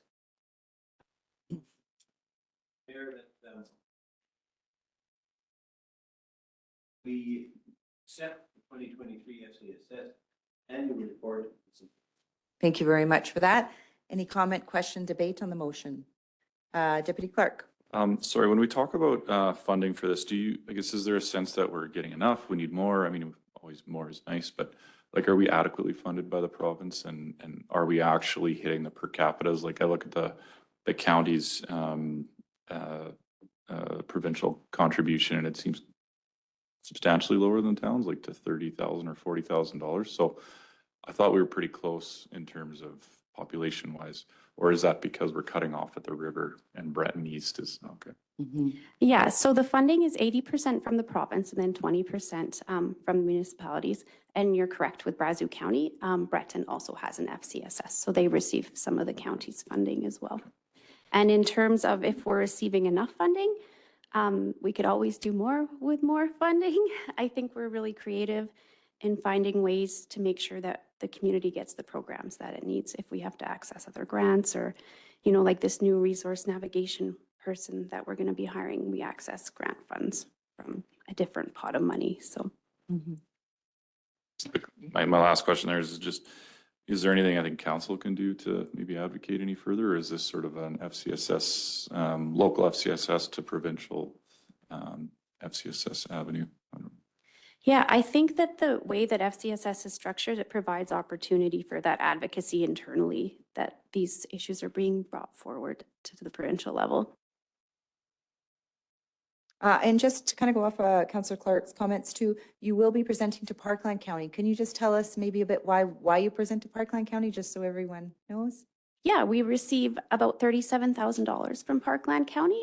Quite a few of their residents access our programs, so we just go there and give them some stats and information, and so that they're aware of all the services and programs that we offer, because many of their residents come into Drayton Valley. Perfect, thank you.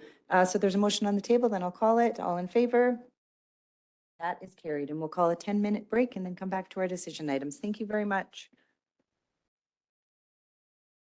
Our meeting back at 10:42 a.m. Jump back into our decision items.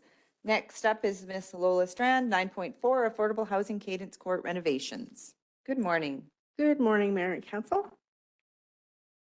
On April 3rd, Council was provided with a report detailing damages that have been done to one of our affordable housing units over at Cadence Court, as well as the below options for Council to consider before making a decision.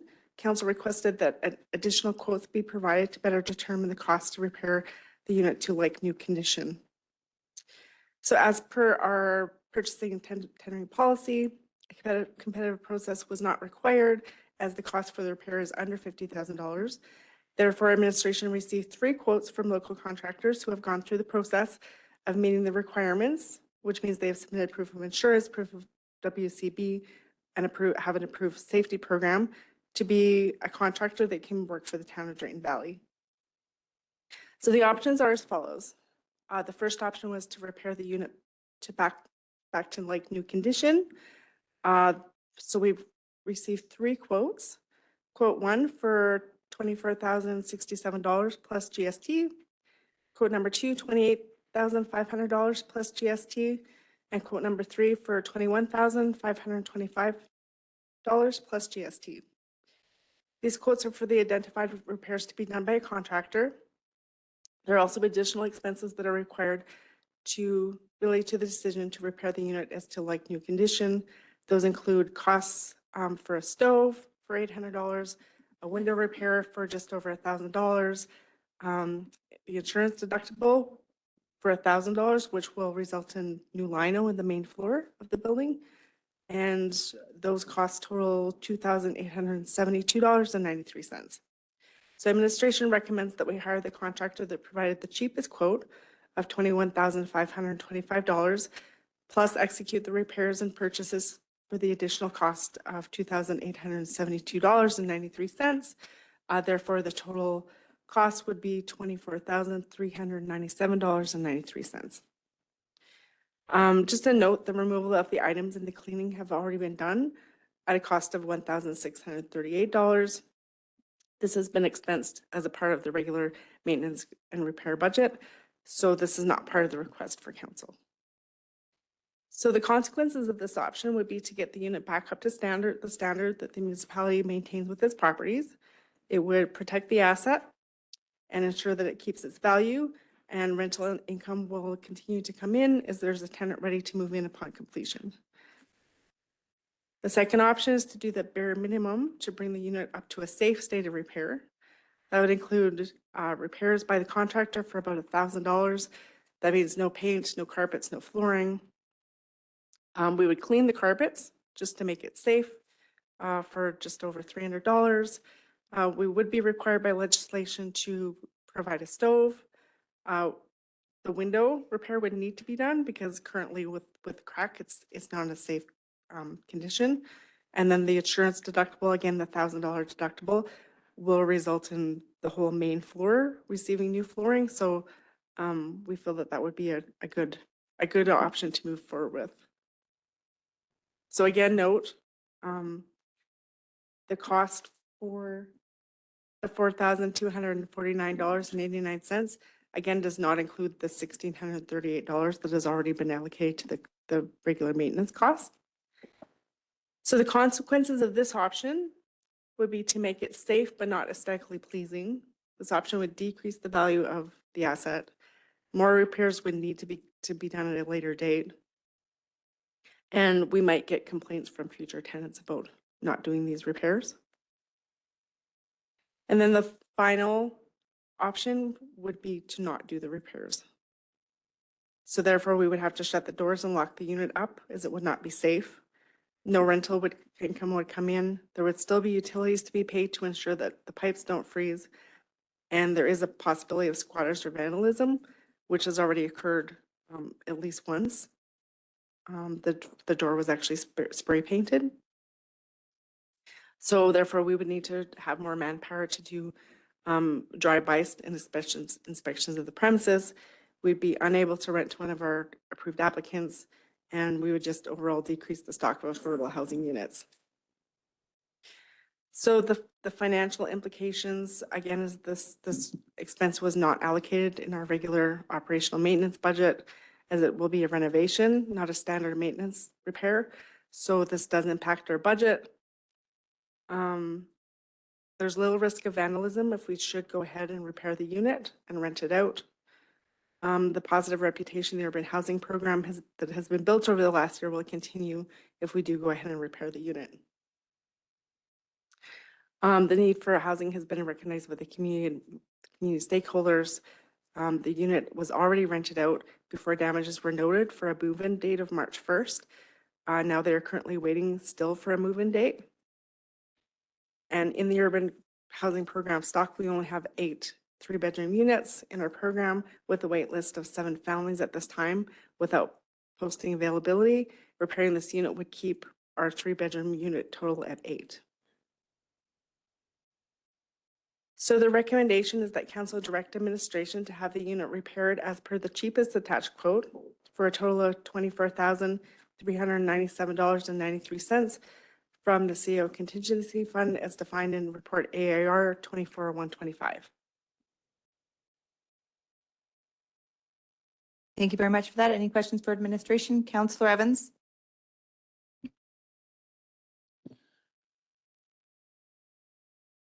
Lola, I noticed that we have, option, we've got lots of options here, that's for sure. But option 2 is for approval of the recommended quote. And then you've got, and to allow going over the approved maintenance budget. Exactly what are you referring to there? That we review the maintenance budget? Because my next question is, do we have a process in place to ensure that we don't get caught with this large an expense in the future? I Yeah. guess is what I'm aiming at here. Yeah, we've definitely created a new process in terms of inspections.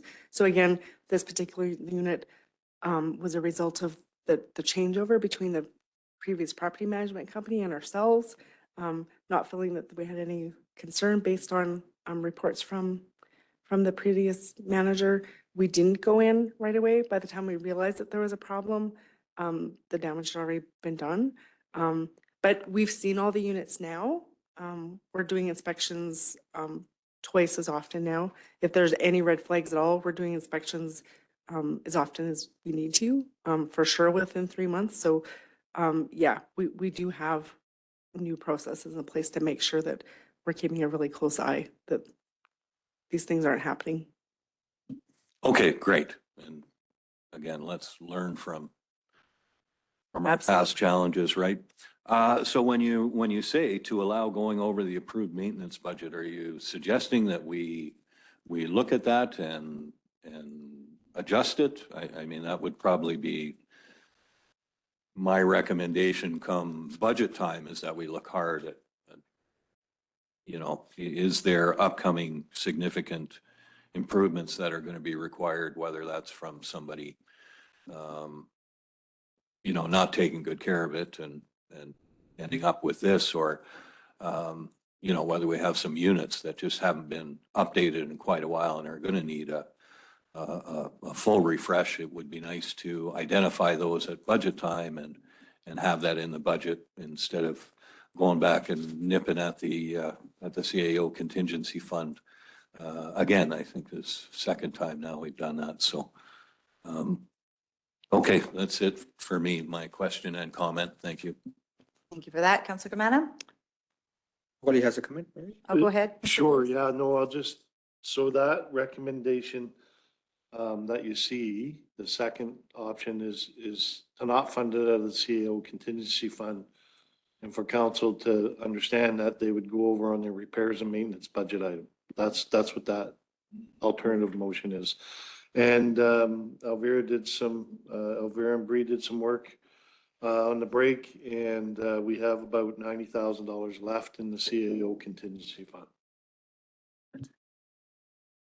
Sure, go ahead. So then is there this money available in the maintenance budget then? It isn't. So bottom line is it would have to come out of somewhere, and the contingency fund is the most easily accessible, I guess, or? Correct.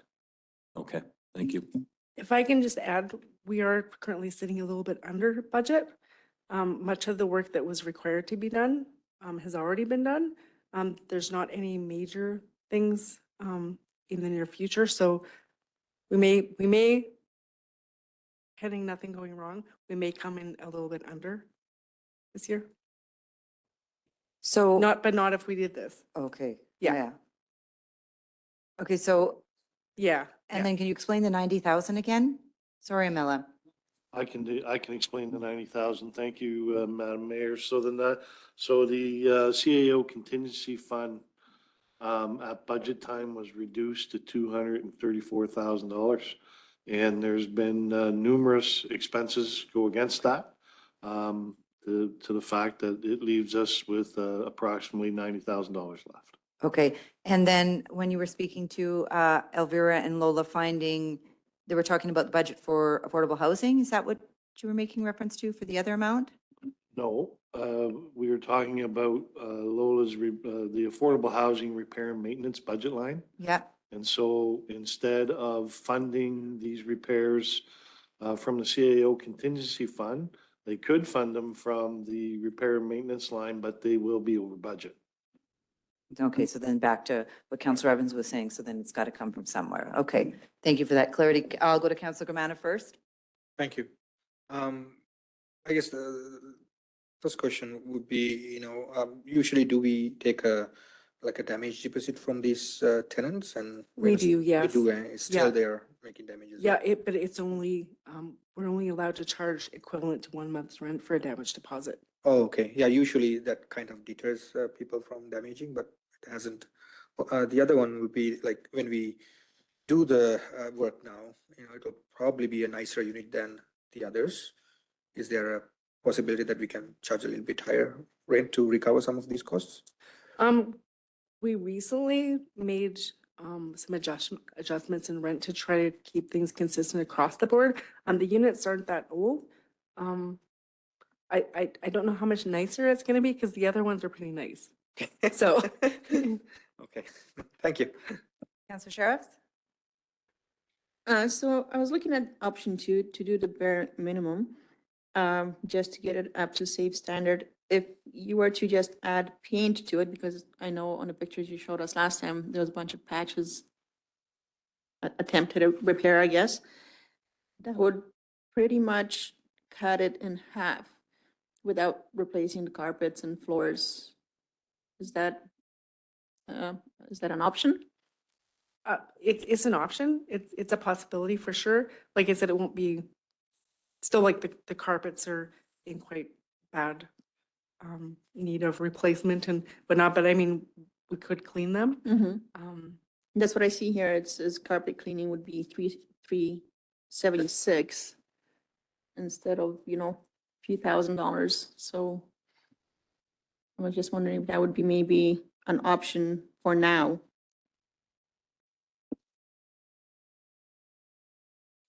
Anybody else on thinking that, or are we okay with the 24,000? I think that they're just trying to find, there's a number of motions that could be made, right? So depending on who wants to make a motion, then there is an opportunity. Councillor Clark? Yeah, a couple of questions. One, we didn't keep the damage deposit, hey? We did. We did, okay. So are we counting for that in here as well to offset? Actually, this particular tenant, then his last month that he was there, Skipped rent. he skipped rent. So the damage deposit went to the rent. Okay, and then secondly, how much revenue have we lost just due to vacancy? Well, 850 times since January. 4 months? 4 months? 3,440, 3,400 bucks. 4,000? What was the other thing I was gonna ask?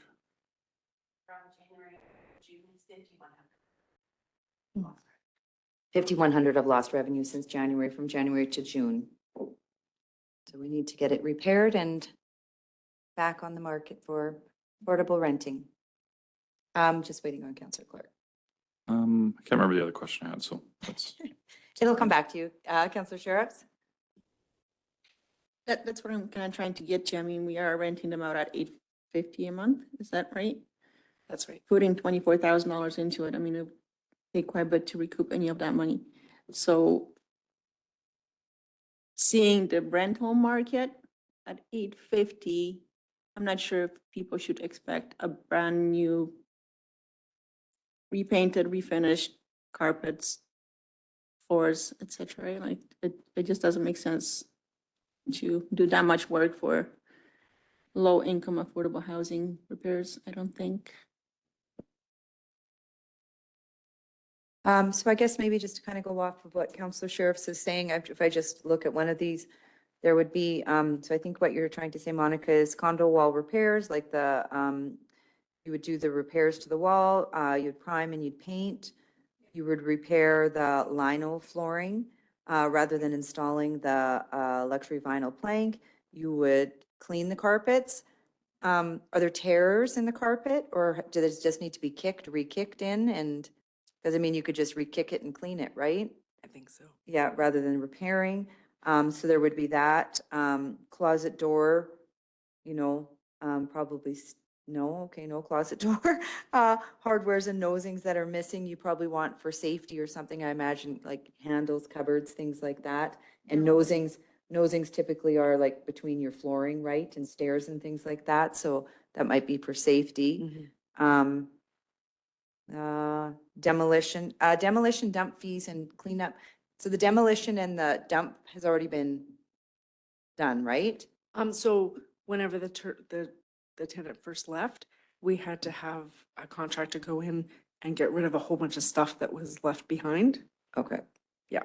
Okay, so, just looking, sorry, I'm looking at the one that's 22,000. So you'd still, the largest is the painting. So you'd just be eliminating, the vinyl plank. Is that what you're suggesting? I'm going by the number 2 option, do the bare minimum to bring the unit to safe state of repair, which would be up to code for rental, right? But minimum cost to us. Except on this one, it says no paint, and I have seen the walls of the place, so I'd suggest painting it, but leave the carpets and flooring. It would still be up to code, but wouldn't cost us that much money. So, yeah, so if you could just kind of look, I'm sorry, I'm just looking at the one, it would just be, yeah, the vinyl plank. So that is roughly 5,000, or sorry, 6,000. And then, yeah, 6,200 or something roughly you'd take off of there. Mhm. New matching carpet on stairs, so you'd leave the stairs, so there's another 2,800. So 6, 7, 8, about 9 grand right there you'd save if. I'm looking at page 58, and there's a number 2, and that's the one I'm going by. You go to page 58, You're looking at page 58, number 2. number 2, so repairs by the contractor, 1,000, so there's no paint though. I would add paint to it, because Okay. this total is 4,000. Yes, so the paint is 240. roughly 8,800, right? So the total would still be about $12,000, not 24. Okay. Okay, Councillor McGee? Well, I look at it a little bit differently. I see it as it's asset management. And I think we have an asset. And I also think of it as a bit of dignity and the expectations. It's affordable housing, so $850 is where we're at on it. But that doesn't mean you have to live with something that's not repaired and not in good shape. And so I think we put in place something to try and have this not happen. We're going to be inspecting them more often. And so I think we need to look at getting it repaired. And so it reminds me of, if the window's broken, you don't put the window in, the next window's going to get broken. I know it, right? Because that's just the way it goes. But if you come into a nice repaired place and it's there and it's yours, and no matter what the cost is, it's the dignity that we have for people that are looking at affordable housing. So I'm ready to make a motion. You're ready, go ahead, Councillor McGee. All right, the council direct administration to have the unit repaired as per the cheapest attached quote for a total of $24,397.93 from the CAO contingency fund, which is now down to $90,000. With this taken off, we reduced it to 24,000. Yeah. All right, we're getting thin. We're getting thin. Mhm. As defined in report AR 24-125. Thank you very much for your motion. Comment, question, debate on the motion. Councillor Ballas, the motion is, let me find out which motion it is. Number one. The cheapest repair. So that council direct administration to have the unit repaired as per the cheapest attached quote for a total of 24,397 from the CAO contingency fund as defined in report. Is there any comment, question, debate? If there is none, then I will ask all in favor. All opposed? That is carried. It was carried. That was, it count. Go back and count. Okay, thank you very much for that. Moving along, next up, we have 9.5, Business Seminar Plan for Drayton Valley. Mr. Nambirai, this is you again.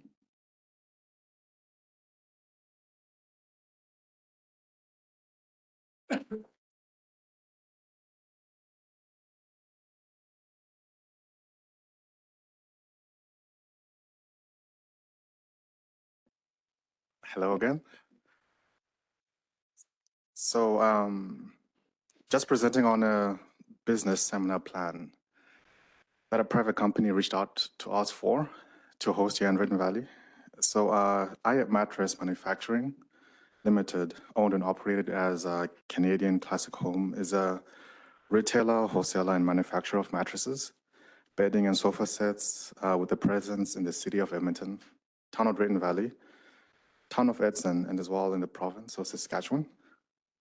Since having established their retail outlet in Drayton Valley, the employer has reached out to Growth Services with a request to organize and host a seminar in the town. So, the seminar, in talking to the owner, they tentatively put out a schedule for August 30th in hosting the seminar with the intent of inviting 12 foreign delegates from the Saiwal Chamber of Commerce based in Pakistan and Industry Pakistan as well, in the hopes of attracting foreign investors in the promotion and advertisement of their products. We did also ask them for just a quick tentative itinerary of what those 2 days would look like for this seminar. And so they provided something for what the first day would look like. And it seems more about a presentation upon bedding and sofa sets. And then for the second day, that's when they'll focus mostly on mattresses. And so in facilitating all of this, the employee just had basically, just two requests or two things that would come on us. The first was just a need for a conference space for the duration of the seminar. So for something like this, it's easy enough to look at the CETC or the Mackenzie Center in hosting such an event. And then the second was the town's assistance in providing a letter of support for the 12 delegates of the Saiwal Chamber of Commerce and Industry. So their belief is that this letter of support will facilitate their application for a temporary resident visa of Canada, enabling them to attend the seminar. And another note is that after receiving this request, we did reach out to the office manager of the MLA, Andrew Boychenko, to inform them of this request as well. And having said that, the recommendation is that council approve the request to provide a letter of support for the seminar being hosted by IAT Mattress, as defined in report AIR-24-142. Thank you very much for that. Any questions for administration? Councillor Evans? Do we know where they'd like a conference room? Through the mayor to Councillor Evans. Yeah, so they just want a conference space, something big enough for them to have their furniture, and everything, also mattresses, sofa sets that they can showcase to people. So that's a pretty big room if they want to. So want to have just small little samples, or they want an actual sofa and a bed in their conference room? Yeah, the second part, sofa and bed. So we're even thinking maybe the event space, at the CTC, or I don't know how large of a space they would need. I think the Mackenzie Center is a bit larger than the CTC. And so just trying to see what the space they require will be a big question for us moving forward. But yeah. Well, I'd be in favor of the letter of support, et cetera. But I don't know, providing a free conference room, I think we're just setting a precedent that we're going to have trouble defending when we get other groups coming to us. This is a business gathering, I'll say. So yeah, I would be in support of the letter, but I think they should pay for the room at the CETC. In my opinion, if we want to, I think our rates are pretty reasonable. I don't know what it would cost them to get enough room to set up their beds and sofas. I'm assuming it would be out in the open area at the CETC, maybe? Yeah, just to clarify, they actually didn't ask the space for free. I just thought to note it that it is something that on our end, we would have to work with them in providing, right? Oh, okay. Yeah. Well, just- I'm just the good with space. that. Sorry, I thought they were asking us to supply that. No. My mistake. Thank you. Councillor Gamana? Thank you. Yeah, the company manufacturing facility that asking for this request, as you mentioned, Kundi, correct me if I'm wrong, they have a showroom in Drayton Valley and they have a manufacturing facility in Brazeau County that they are going to start, I believe, pretty soon here. So they're investing significant amount of dollars in our community already. Yeah, I'm in favor of the letter of support, but just wondering, so 12 delegates, are they investors that they are coming here, or they are, what role would they play?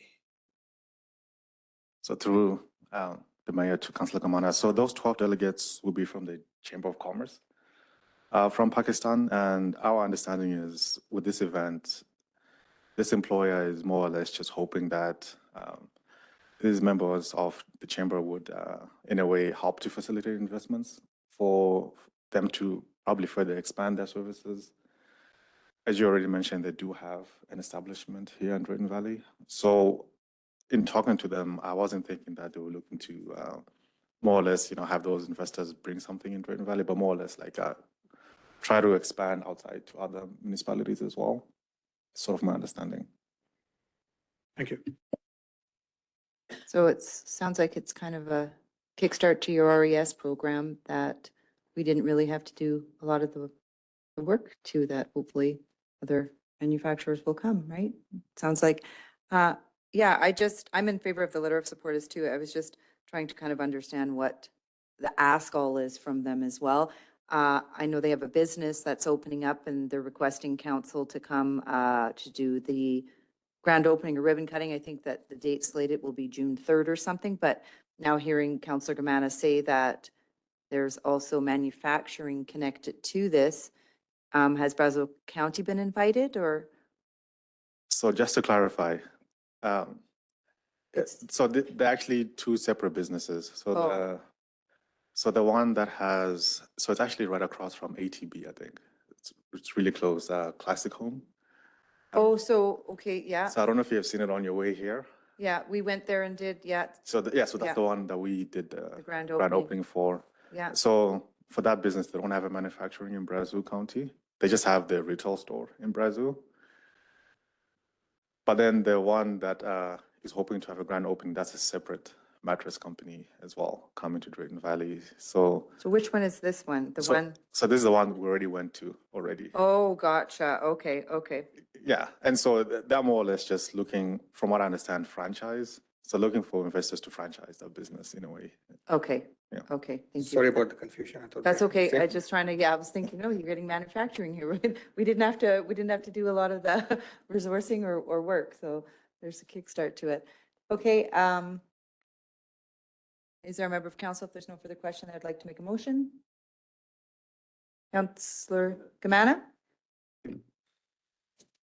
I would like to make a motion that council approves the request to provide a letter of support for the seminar being hosted by Ayat Mattress Manufacturing Limited, EO Canadian Classic Home as defined in report AIR 24-142. Thank you. Thank you very much for the motion. And as you had said, Kundi, that there hasn't been talks about an event space. And when those talks come, it'll be to any other business or organization, the rates, we're assuming, right? Yeah, absolutely. Okay, perfect. Okay, there is a motion on the table. I'll call. All in favor? That is carried. Thank you very much.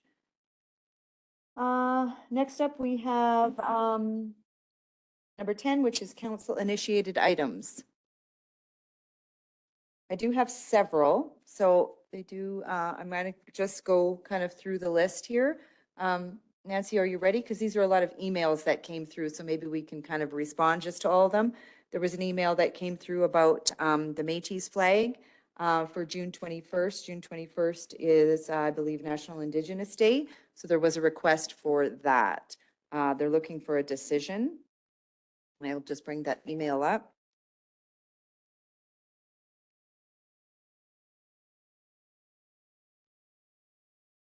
Any discussion? Here it is.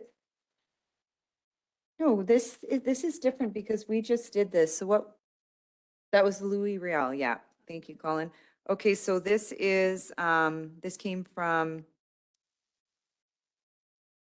Métis Local 888. So they're gearing up to celebrate National Indigenous Peoples Day on June 21st. And they're hoping that the town will join them in recognizing and celebrating the history, heritage, and resilience and diversity of First Nations, Inuit, and particularly Métis across Canada. The ask is that we promote truth and reconciliation by sharing the culture, working towards a cohesive and cooperative future, as well as commemorating the day with the raising of the Métis flag at the Civic Center. So they're asking for a flag raising ceremony for June 21st.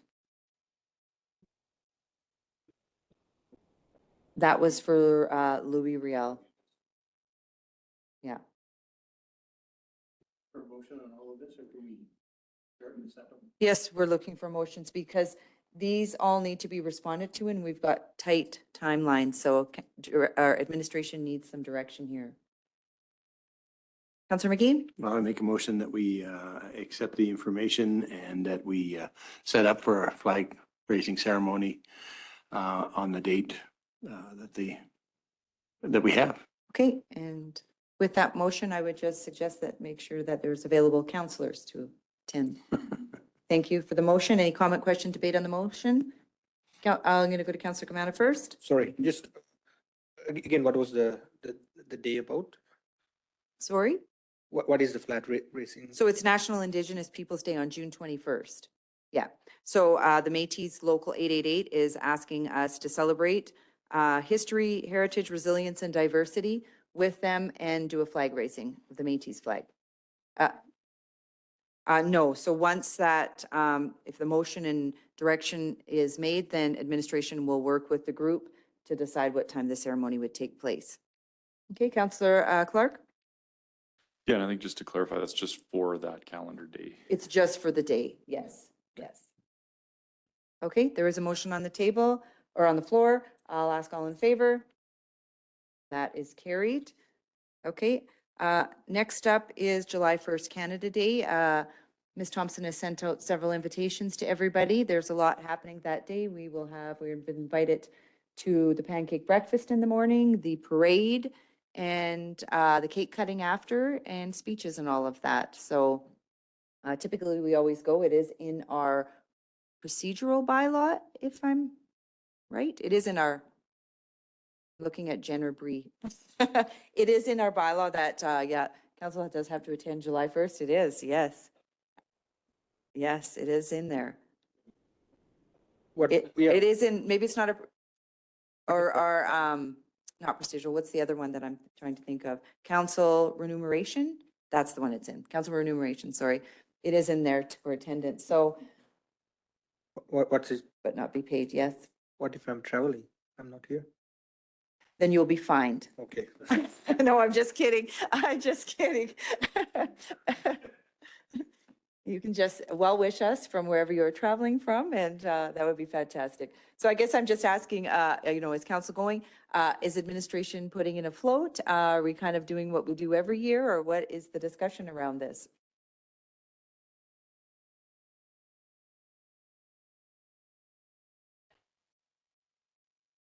Yeah, we hand out candy and, yeah. So what I'm hearing is that we decorate the float Yes? for council. And that decoration or the creation of the float is done by volunteers. So it's staff that's volunteering their time to do that. Right? They get paid for the time that they volunteer to do it outside of their normal job. Yeah, Okay. I stand corrected. yeah. Okay, so it's in our calendars and cake cutting and everything will happen we're on July 1st talking about Canada Day celebration. It's a Monday in the community, so for those of us that are here, you will have duties that day, Councillor. Does the mayor get to lead the parade this year? Do you want me to? Yes, Oh. for a change. Yeah, we say that every year Yeah. and Brazeau County seems to, We got it, we got to budget a convertible, I think, we've got a bunch of that. so we can get the mayor in front of Who do we the, know that? front of the parade. needs Yeah, one? we got to rustle one up somewhere. Oh, there it's red. Yeah, there you go. Now you're thinking, Monica. Okay, well, we've got some planning to do. Okay, so you've accepted, okay, I've accepted. I don't know how far along I'll be doing the breakfast and the parade, and then that's maybe it. So there'll be cake cutting and everything else after, so it's in everybody's calendar. Please respond. Next up I have, and I'm sure that Hans will report, the ALS walk is on Saturday, as well as the fly-in breakfast. I don't think we're needing a motion, but the fly-in breakfast, I believe, is starting at 7:30 or 8:30 at the airport. Is it a Saturday? It's at the airport, and then registration for ALS is at 10 o'clock. And then the kickoff to start walking is at 11. So whoever can make it, please do so.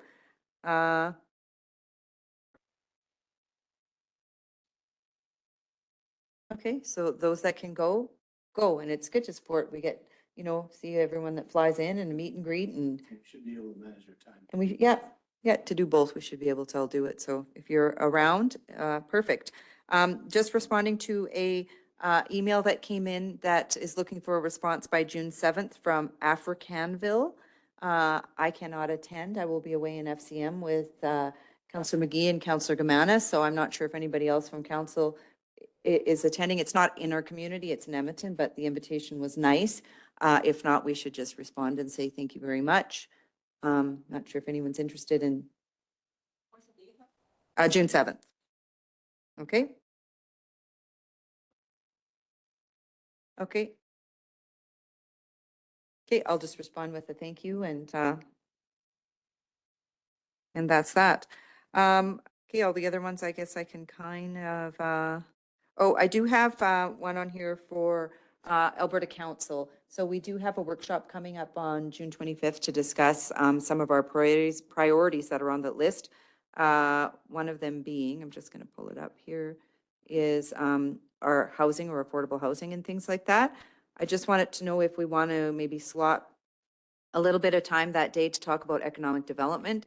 We do have a few things under there when it comes to our wish list. And as Zach had mentioned, if there is a take on something or a grant or, discussions with ministers that they're ready to go, I feel we're not ready to go on things like education, the CTC building, the airport.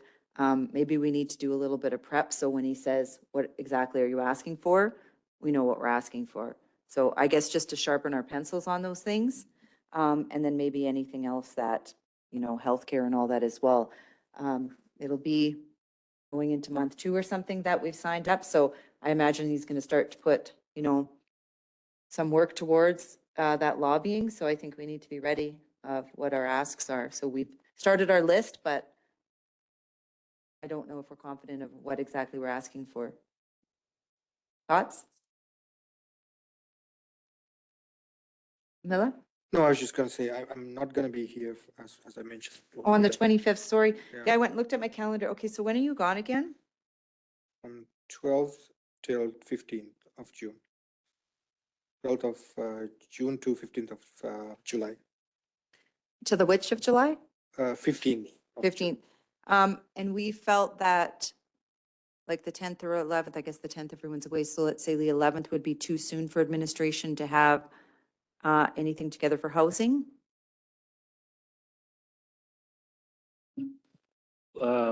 Thank you, Madam Mayor. So the discussion at the time of the workshop was we really didn't know what you wanted to discuss.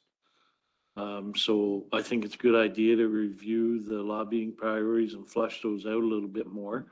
The reason why it was the 25th was that was the first date we could get everybody together. When we started to look at booking it. So I don't think the 11th would work. And, you know, flushing out those priorities, there's not a whole lot for us to get together for administration. It's more of mining information out of your brains and putting them on the paper and agreeing to what it is that those initiatives come to, right? Mm-hmm. Yeah, I appreciate that. I would just add that when it comes to the housing, I felt that we had a really good conversation, I think, and a lot of input from council as to where that direction. I'm not sure if administration felt that way from our last meeting. I think it was our G&P that we talked about it and kind of defined what that exactly looks like. Were you looking for further kind of clarity on that? Well, affordable housing, I mean, Or other housing, than. I think housing, it's Well, not just housing, affordable, yeah. yeah. Other than the information that we presented at that last meeting, we don't have a whole lot of other information to present. So we could certainly have the discussion and flush that out and see where we want to go with housing. But at the time, housing was the only item that we had talked about. So adding the lobbying priorities and figuring those out, I think is a good addition. Okay. So how does the 11th, I know I've requested some of council's time on the morning of the 11th.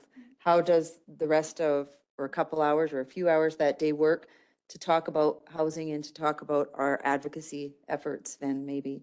And then that way, Amila, we've got that done before you leave, and then any follow-up we can, when you get back, right?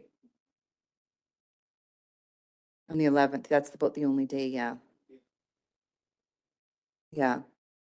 Yeah, does that work? Yep. Yeah, maybe up in the air with it.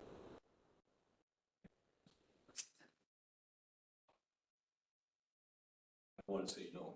Okay, okay. Okay, so we'll, can you send out an invitation? So Wally, are you just thinking council and yourself or council and No, I think. Cooney maybe, or who? Given the breadth of the discussion, Yeah, I think we should have all the subject matter experts there, in particular for the lobbying initiatives as well as affordable housing. So it'll be myself and senior staff. So Hans, Elvira, probably Shelley, Jen, because there's always communication. So it would be a full workshop for us. okay. So I don't want to put the pressure on administration that there'll be a lot of doing. I think it's just sharpening our pencils and figuring out what we're doing, and then we can, if there's, I guess, next steps, then I guess it's the direction more and definition of that. That helps or doesn't. I'm just trying to not stress you out by saying, come prepared on the 11th. It's going to be, we're going to be tasking with administration with a million things, right? It's. Well, so we can create an agenda, Okay. Madam Mayor, that will identify our lobbying priorities in affordable housing or not affordable housing. Housing, yeah. Altogether, and what you want to do with that. We can create that agenda, but there won't be a whole lot behind it. Yeah, no, that's It's- fine. It's council's discussion, right? Yeah, yeah. How is everybody with that? Yeah? Good? Okay, perfect. So yeah, that's all I have for kind of, other is just stuff I can talk about whenever. Does anybody else have for council initiated items or anything else that maybe I missed that came through? Councillor Evans? Well, I'm just curious how to manage something. So in the Sustainability Committee, we're looking at many different things. One of them is efficiency within our buildings, et cetera. There is, I read just a few days ago that there is some grant funding available to improve the efficiency of municipal buildings. I'm just wondering, should I be shooting that at administration to look into what's available? Do we want to wait and then talk to our lobbyists? Bottom line is I need to find out if there is a grant available and if we can apply for it. Energy audit was required, and Hans is trying to dig that up, that we'd have to submit with an application. I need somebody to see if that's, if the funding is available and if we can apply, so. So typically what would happen you would bring that at a committee update, and then you would say, out of the recommendation of the Sustainability Committee is this. How does council feel? And then you'd either get we're in support of it, and then that's how you drive it up, or no, right? You get your chance to kind of plead your case of why. So that's typically, so if you're pleading your case now, then council? Well, it's up to you. I can wait until I do my update too. I just, the updates seem to go through pretty quickly, and I just didn't want to No, go ahead. tie it all up. Okay. Go ahead. Yeah, if council's in support of it, I'd like to, try to apply for funding to improve our buildings. We're looking at heat recovery. We're also looking at some other options too. But if we can get some grant funding to install a heat recovery unit and run that heat back into the building, that's what I'm looking for. Thank you for that. My only question would be, and this might be, or this will be for administration, is Aisha's position. I thought she had received a grant to do that exact ask that Rick is asked. Okay, yes.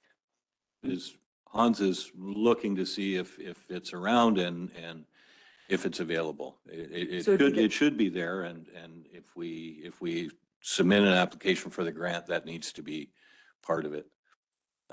That was a requirement of the. So is it an additional grant that we applied for? Or like, I know she did a whole assessment and things like that, got the money for the grant, and then we have like the study, we have all the feedback from that. Is this a part 2 to that? This is either implementing the recommendations or just what's come out of her work was that audit. And to apply for funding to install, say, a heat recovery system, you have to have that audit first. So they see that you've looked at your building and what's going on in there. So it would be to implement the outcomes. Do you have anything to add, Mr. Ferris? Thank you, Madam Mayor. So we do have an energy audit. We've paid for that. We've been approached by a consultant to do something similar. The issue becomes, if there's grant, the issue becomes the recommendations and, the ability to afford those. So if there's grants associated to the recommendations, by all means, we'll go after them. But if there's not, then what do we do? And a lot of times these energy audits are make work programs for those consultants. They will take and they'll say, listen, here's your recommendation, heat recovery. And by the way, we'll do the design and we'll do all that. And you pay us your savings. That's how you pay them. So you pay them their savings over, or you split it, or there's negotiation. There's different models out there. But if we've already done an energy audit and there's recommendations in there, then I think, and there's grants associated to implement those recommendations, then we can certainly start to look at that and engage our grant writer in that capacity. I don't know what the specific structure of the grant is. I just know that there is money available and you need to submit that audit with it. I think just so they see that you've taken those initial steps. And then I think once we look at implementing one of those recommendations, I just saying heat recovery because it's, I think, the most achievable at this point in time, then I kind of assume that we would just put out an RFP, dictate what we want to see, put out the what we have in place right now and the specifications of what we have, and then look for proposals. And then we know what kind of cost we're looking at. And at that point in time, we'll know what what money's available to us and if it's doable, I think. Does that make sense? Comments from council, questions? Councillor Clark? It's not necessarily related to Rick's comments. It's more around kind of the role of the committees. You know, for instance, you know, Kundi came to this council and asked for what was it, for the RN program, just some relaxation on costing for, you know, pool access and gym access, all that sort of stuff. And, you know, my question is should those sorts of things come to the committee and the committee brings it to respective councils, much like you're doing, Rick? I'm just looking more at the process around our committees and the roles they play, right? That's how it's supposed to work, is that you, as a committee, you have those discussions and you make those decisions and then you bring them to council for whether they drive up or not, right, for approval. Right. So I guess when we're building our you know, agendas for our council meetings, should we be looking at things that, well, maybe that should go to that particular committee as opposed to this council? And I guess that's what I'm wondering here. And maybe that would take a bit of the heat off our council meetings and drive them to the committees where maybe they should be. Like, what would you say, for example? Well, just using that example of the RN program, right? Like, should that go to the DVB rec board? The Drayton Valley, what was it, rec board? Yeah, whatever we call it. Where council folks from both the county and the town sit on. And should it be taken there, decision made there, and then taken to respective councils saying we think this is a good idea or not a good idea? See, that's how it's supposed to flow and that's how it typically does happen. Right. So I don't know if we could add it to the agenda because you don't know what will come up at those committees, right? So. Well, no, I guess my question though is if let's say Kundi comes to the council again and asks for something similar, should we, as you know, when we're doing agenda setting, saying no, this should go to the respective committee before coming here, is my question. Like, how do you make sure it's going to the committee first? Typically, it wouldn't be a mandate or part of the committee unless, like in that instance, yes, that's a decision, but those are one-offs. I don't think typically that happens because a lot of the committees we sit on, we're appointed as a council member, but there's also members of the public, there's everything. So you wear a different hat there as a counselor, and then when you come back, you have a different hat. So then if there's an ask, then you as that committee representative come on behalf of the committee and now ask council, right? Yep. But we do have internal committees, like sustainability is a bit more internal, even though now we do have the members at large. Recreation, policing. Say hypothetically, say the curling club says, hey, we want $2,000 towards this function, or we want, you know, the curling club for free for this weekend. Like, where should that go? Should that Council. But I guess my thought though is that like that has implications to both the county and the town, right? So I'm wondering, should it go to the rec board where there are county reps? I'll go to Mr. Ferris. Sorry, Madam Mayor, it's never good for CAOs to disagree with their mayor, but Councillor Clark, Deputy Mayor Clark is correct in this aspect of it. With respect to a money ask, if it does come to council, council should refer it to that committee, but it should go to that committee first, and then typically it's how I've seen it in the past. And then that, if the committee has a recommendation to approve it, then that committee, it rises to council. And so then councils, the respective councils in particular, in the cost sharing initiative, would receive a report and make a decision. But if the rec board doesn't agree with what's being put forward, then it would never come to council. The same with the sustainability committee, right? So any recommendations coming out of the sustainability committee should come to council as a report. Mhm. So take, for instance, how Colin said, like the curling club. So you know how the curling club made a request for money and it came via through council. It shouldn't came via through council. It should have went through the rec committee. If it's a cost shared initiative, it should have went through the rec committee. Can't remember if it was. Did they go to the county? So that's typically what happens. So I guess I'm trying to wrap my head around it, because then we would be expecting that the county would be doing the same. So you know how lots of times, whether it's Lola or Kundi or Hans that will come for an ask forward, then is it just specific to recreation that we'd be changing? Because then the county votes different than we vote, right? Like, So it could very well get defeated, right? Yeah. At county council or at town council.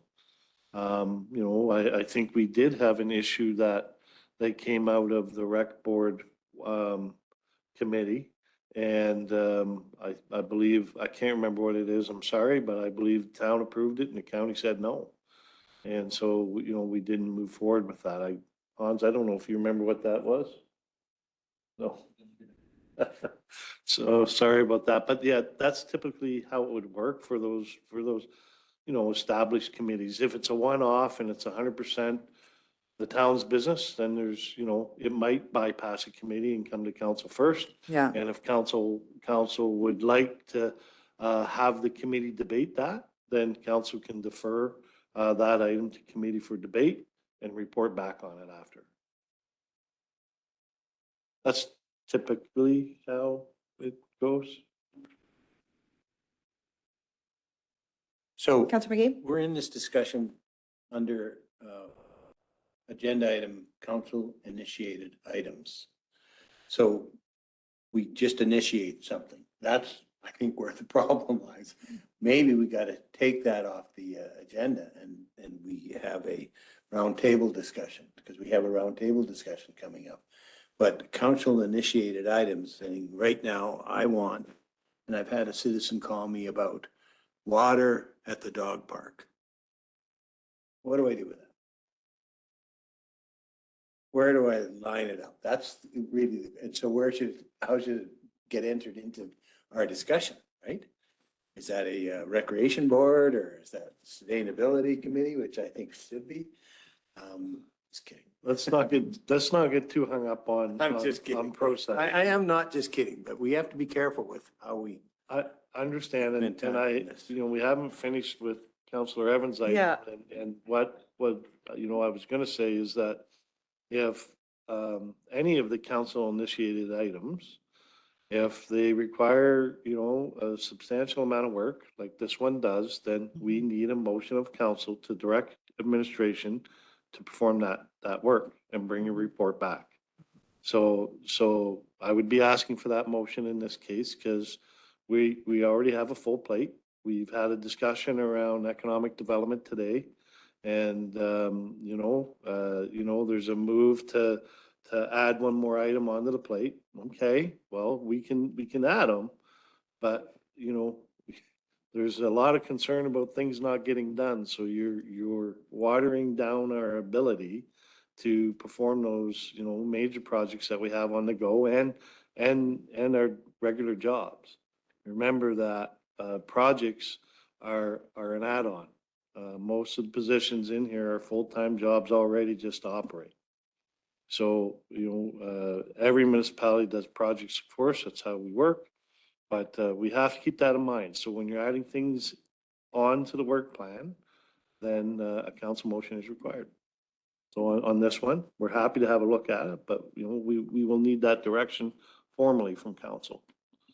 Okay, so we're looking for some direction or some support for the proposal from Councillor Evans. Councillor Evans? Yeah, I just want to clarify a bit for now. What I think the committee needs to know is there a grant available? What's required to apply for it? And what it covers? I don't think we're looking for administration to go all the way down that rabbit hole and make the decision on what we're going to do and apply for whatever that might be, whether it's heat recovery or on-site generation or not. All I'm looking for right now is there money available and what are the parameters of the grant? And then, in fact, I could take that back to the committee and say, okay, this is what the grant will cover. This is what we're required to submit, and then we can push it forward, bring it back to council and say, this is what we'd like to propose for the grant. This is what will be covered, and then make a motion to apply for it. Does that make sense, Wally? It does. It does. We're happy to do that. I mean, we can reach out to our grant writer and have him do that research, take a little bit of stuff off of administration on that. So we're happy to do that. I will just remind council that grants are typically not free, so they typically come with matching dollars. So chances are it would be a 25 budget pressure. So, yeah, we can. Fair enough. Again, I just know that there's grants available from what I read, but I have no idea what the parameters are or what may be applicable. So, yeah, no use in you guys spending a ton of time if it doesn't, if we can't get anything out of it. So that's what I'm looking for right now. So do you need so do you want me to make a motion that reflects that request? No, we can task our grant writer with that. Okay. Everybody okay with that? Everybody, how's everyone feeling? Councillor Gamana? I just have a question about that. No, yeah, I'm totally okay with that. Just, I'm sorry for my ignorance, but trying to wrap my head around what you just said, Mr. Ferris. So capacity wise, I was just wondering, we have economic development department, we have other departments, so we have initiatives coming through as well, right? So are we full capacity on all the departments and there's nothing we can add onto it, or is there any wiggle room anywhere else? So what, is that something that we should discuss on our next discussion that we have? Because, there's always things that come up and it's fluid, right? Things are fluid. So just like I said, I'm just trying to wrap around my head what's the capacity issue here.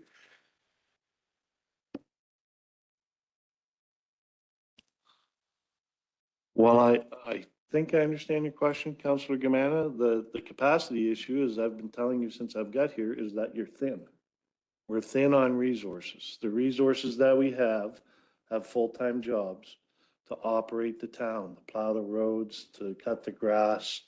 Those staff require managers and supervisors to manage and do that work. And there's a list of projects that we have on the go, both capital and operating, and any capacity that our management team has to implement those projects. That's where they spend it. Thank you. It's good to know that information. Like I mentioned, when we have that session that we are going to have, maybe that's something we need to discuss and see what we need to do to address that as well. Thank you. Okay, so going back to Rick. Okay. Yeah. It's good we're having this conversation to get some kind of structure in that interaction between council and the committees and stuff, because it wasn't really clear to me when I should bring that up or how far I should push it or whatever. So I mean, I'll feel better after this is done moving forward, and I'll just bring anything when I'm doing my report to council. Yeah, whatever committees that you sit on, if something comes up, like, or whatever that's discussion around, bring it here, talk about it. Sometimes there's not an action item, sometimes there's just an information item, and sometimes Yeah. it's just good to know what's happening. And if we So need a motion. If we then need a motion, we have them We'll, here. we'll yeah. do it at that point in time. I Yeah. just wasn't sure when or where I should be pushing what's coming out of the Council, yeah. Sustainability Committee. Okay, Yeah. thank you. Yeah. Okay, so everyone kind of, how, we were like, yeah, Wally's kind of give the clarity on what that means. Everybody's just kind of a nod of heads or, yeah, let's go ahead with this. No, we're not gonna. No, because that's not what's gonna happen. What's gonna happen is there won't be a motion. Wally is going to look to see if there is grants that are available, particularly for this. Then if there are, then they'll be coming back and a decision and a motion will be made then. Thank you, Madam Mayor. Well, We keep going down all these rabbit holes. We will. It's confusing. we will bring a report back Yes, either thank way you. on that. It should be a fairly simple report. Like, yes, there's these grants available. This is what they are. This is what they're for. And matching dollars are probably required, and with a recommendation probably to look at 2025 budget. So unless council is opposed to administration going, then speak now or forever hold your peace. Go I'll ahead. just add this. I apologize. I know we're beating this to death, but so if This will be it's the a last call. significant ask of administration or is significant work, then we should have a motion from council to assign that to you. If it's minor, we can just bring it up and try and work together. That's correct. Okay. So in this case, it's me that's gonna send an email to the grant writer. And I'll write the report. So it doesn't impact the overall management team. It just impacts me and my time. So it'll probably be a few meetings before it gets here. Okay. But yes, if it's significant, it requires work, could be a project. So as an example, if there is a grant that you want to go for in there and you want us to start working on that now, we would require a We need motion one. of council. But I can go ahead and, I was talking to Elvira earlier today about looking at one of our power bills. So just to break it down into how it's, what we're paying for actual power and the transportation of it and all that. So I'm just working between us. Just be careful. Assuming it'll take her a few minutes to get Tasking me that. Elvira. Is that all right? Again, I'm trying. You're trying to figure it out, and I get it, I'm yeah. not applying a ton of time. I'm just asking some questions and gathering information on behalf of the committee, really. So asking questions of staff. So again, I think we talked about this during my interview. Asking questions of staff and having discussions with staff are going to happen. That's absolutely natural. And what I ask is, I'll repeat it, is that if you have a conversation about work with staff, that I'm not there, that you advise me of that. And I ask staff to do the same. And the only thing here is that you cannot give staff direction. So if you're asking her to do something, that should come through me. Okay, fair enough. Can you ask Elvira to respond to my email when I ask her for the power bill?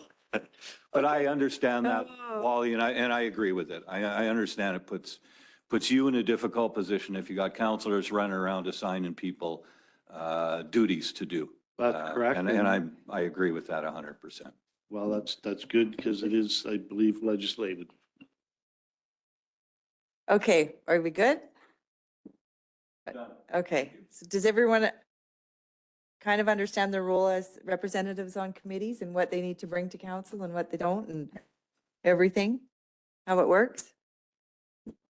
Clear as mud? Okay, any other council and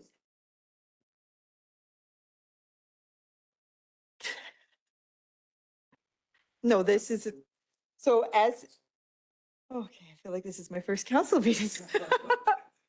Okay, so typically what happens is council initiated items would come through as we have requests that come through like our emails, or you might have requests that come through as council representation, or there might be direction that administration is looking for to do. So that would kind of be where we talk about our council-initiated items. Department reports or department reports. Council reports is everything you do as a councillor. So typically you sit on committees as a councillor, so that's where you do your report, is under your council report. So at the Sustainability Committee, we're talking about putting in lights at 50th to with a solar panel. What does council think, right? That's where you would bring it up. Or our committee's having a fundraiser this weekend. Can council make sure they're there? That's where you would give your council reports, right? And then somewhere along the way, we added in roundtable discussion. And I think that's just, a guy called me yesterday and his dog was, you know, I don't know what his dog was doing. Tom was going down that road. That was kind of how that kind of came there as well. I think the reason why we put council initiated items here is because we were going down the rabbit hole on council reports, but so typically your council report is to report on the committees.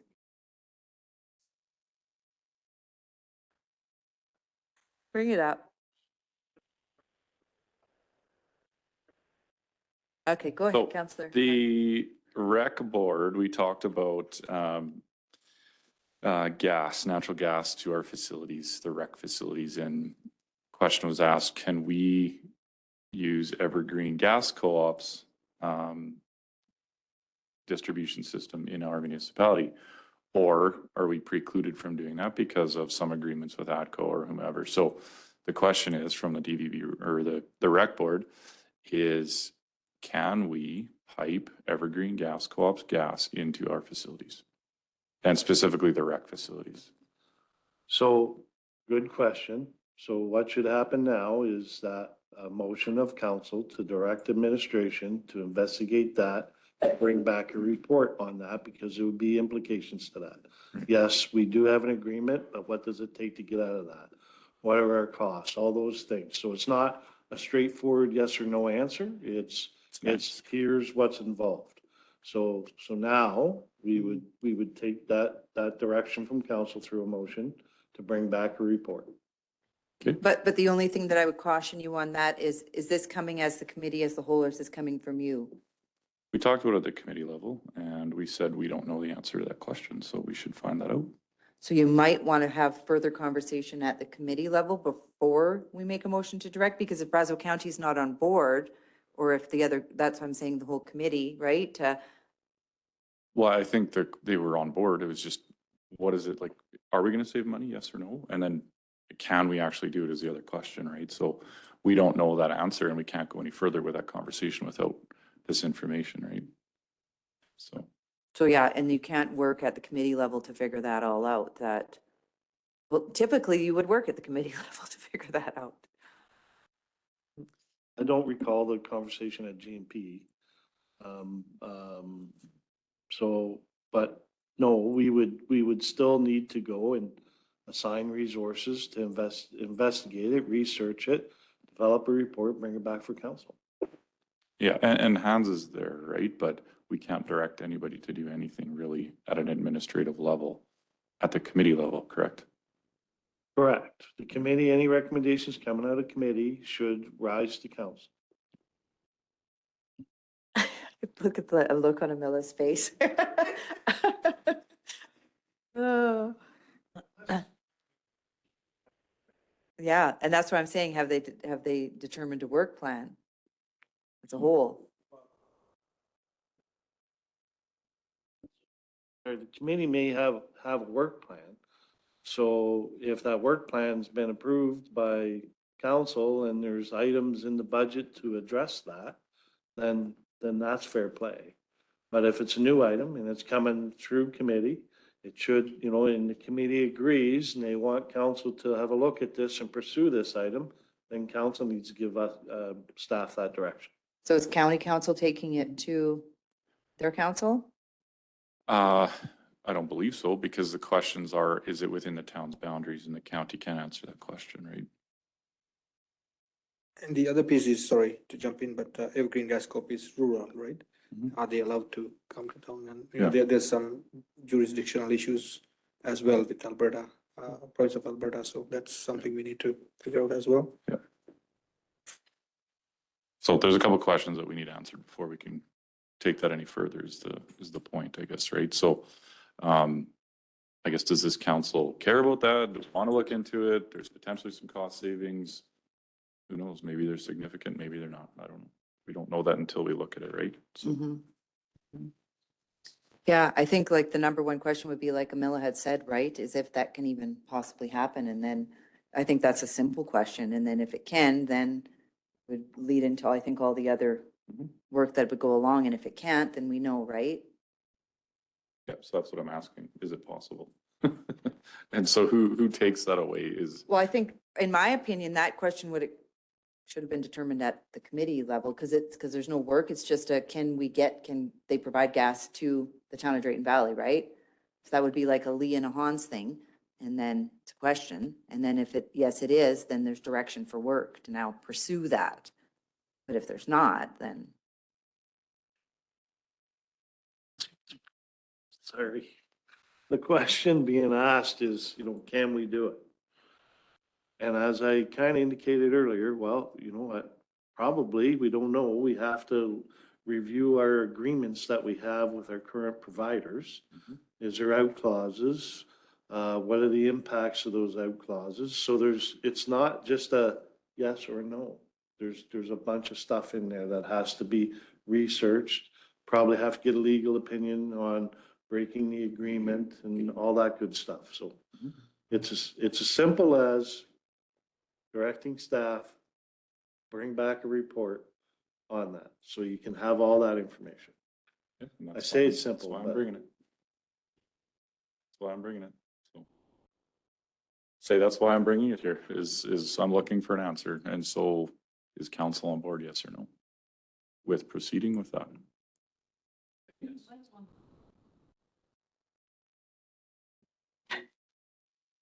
Agreed. I don't know. It just seems like, it seems since we've been here, committees they're a mess, right? In terms of information flow and direction and all that sort of stuff. So that's why I'm asking. So, it just has not been clear from literally 1 month to the next. So that's why I'm asking for clarity on flow of information and who does what and where should, asks go and all that stuff. So it's been, yeah. Have I clarified it today? Okay, so we can, in time, we'll have a look at our procedural bylaw. Procedural bylaw can guide some of that stuff. So, committee, and the terms of reference in the committees, can be amended to reflect that process. So, there's some work to do there. But I think we've clarified it today. Okay. Councilor Evans? I guess I just worry that we're going to get too tied up in the back and forth. For instance, I've asked Hans at the committee level to find that document. That's going to be required if we're going to apply for that grant. Now, how basic a task is fine dealing with at the committee level, and how big does the task need to be before we come through you and officially assign it to a staff member? Like, I think it's been fine. Or do we just roll the way we are? Shelley brings information. There's stuff coming to the committee all the time. And then if staff feels like it's a big enough drain on their time that they need to get an okay from council, like, is that a reasonable way to Sure. deal with it? I just don't want to bring like 19 things to council. I asked a staff member to find me this or We're bring. overcomplicating this, guys. So bringing information to a committee is staff's job. So think about it this way. If there's gonna be, if it's gonna cost money or it's gonna take significant staff time to do, then it has to come to council. And it could be, you know, how it works in some of the larger areas is that council will direct a committee to go and research and look at something. And so with that, it's embedded in there that staff is going to be spending time on that.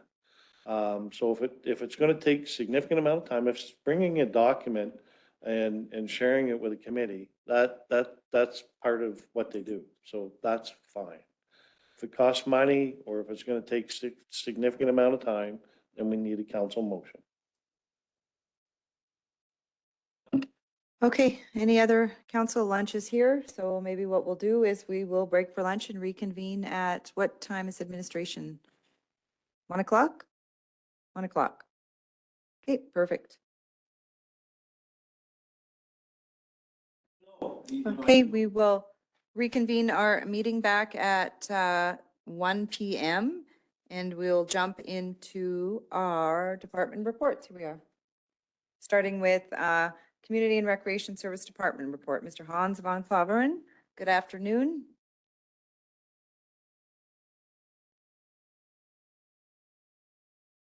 So you washed your hands of the council in this. I'm done. You can circle back around if you want to add something to the roundtable discussion, like dogs or whatever. If you don't know it, Google it.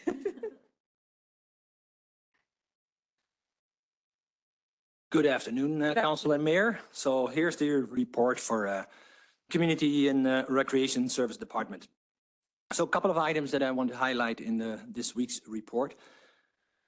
A little over 10 days ago, we had on Friday the ECE, so the Early Childhood Educators Day. And thanks again for the notes that were written or dropping by at that moment to say thanks and appreciate our staff over there at the daycare. On Friday 14th, we will celebrate something extra. Again, it's a family day with the daycare staff and all the kids and all the families that are coming out into EBPR. So it's a great activity out in the field. Fun to see not just the kids, but also have their family out there. And if you have the chance, maybe you can peek over there because the gate will not be closed and it's great to hang out over there if you like to. So for Canada Day, which falls under FCSS, it's a big event, of course, that we pull out all the stops every year. And you see already what the items are again for this year on there.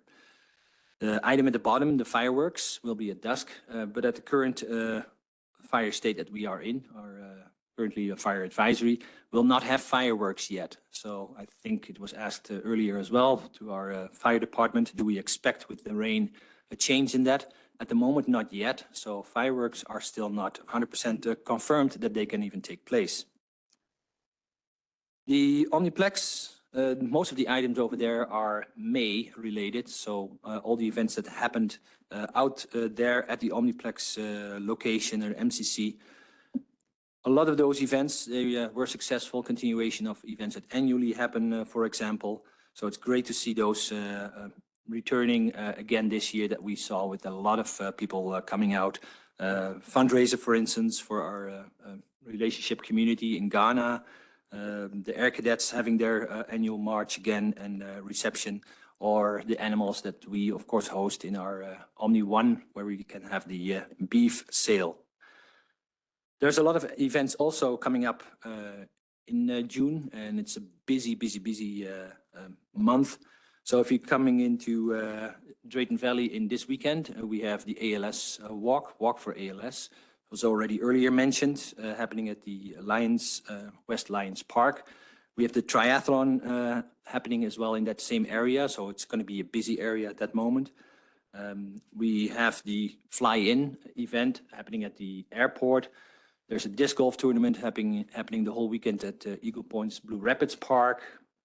Ball diamond and ball tournament. So a lot of things happening in just even one day. Then the weekend after, we have the basically the parade. There's the Holy Trinity Academy parade, a grad parade happening on the Friday, but stayed away on the Saturday. We have the Gold Brute race, so the obstacle course race. The weekend after, we go into a tractor pull event that's happening on the stands and rodeo grounds outside. Then Indigenous Day is on the 21st, on the Friday, with that weekend also the Midway happening at the same rodeo grounds on the gravel path next to the grandstands. And then you're not even at the end of the month, because of course then we have of course July 1st at the end of the month with Canada Day. And the other events that are already slated for the summertime are of course a street party happening, and we will see most likely another event as well, Summerween, which is Halloween, kind of another eventful, funny event happening in the downtown corridor that they are planning. So lots of things happening. In the Omniplex, let's say the more hardware happening items are the score clock, for instance. So that has gone up. The sound system, which related to that, and we knew that, of course. We are working with, we call them consultants, sound engineers, or at least our partners that have more knowledge on it. So they took a system down. We know what's been wrong with this system, and now we're looking into options to, let's say, I wouldn't say limp along, but have a good system for now. And maybe we see that also as a budget pressure coming back for the future, because when you take something down, you can do a real good assessment to see what the options should be to improve, but at least for sure we have to get ready for next season. Then we go to the other side where we have the pool. Not just the pool itself, but the splash park is open.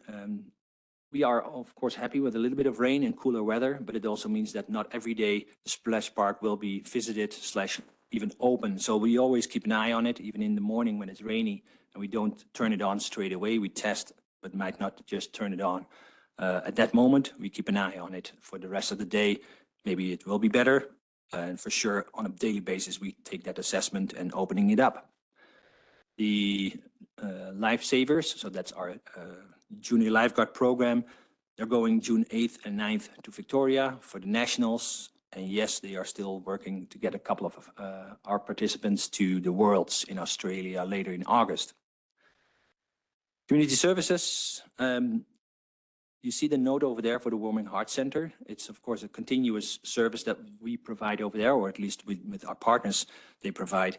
And it has already slated in there 2 weeks that they are looking into closing. So we are of course in conversations with the HBRT and Warming Hearts to take a look into what it means for the continuation of the service. What are the options?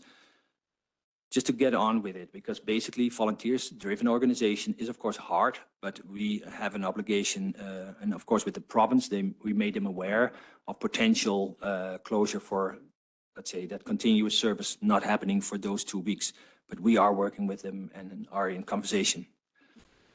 Maintenance is not mentioned on there, but there's always ongoing maintenance. One of the items I just got a photo from is at Bold Diamond number 6. You see a new scoreboard on that location. That's Weyerhaeuser prominently on there because they helped and supported that. So those kind of things are just ongoing and great to see those upgrades to our sports facilities.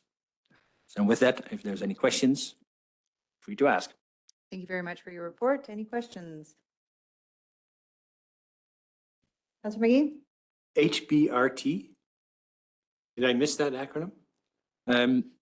Sometimes I do that too. I was happy that I was able to say it out loud. So thank you for that question. Homeless and Poverty Reduction Team.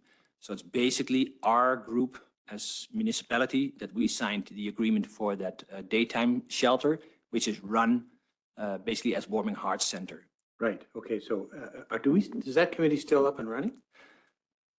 Thank you for that. So that committee is running for that entity. So they had to be an associated partner for us. So they are incorporated as an association to make sure that we had an agreement with them to provide that service. So that's why they are there. That's the, let's say, currently only function that has specifically for the daytime shelter.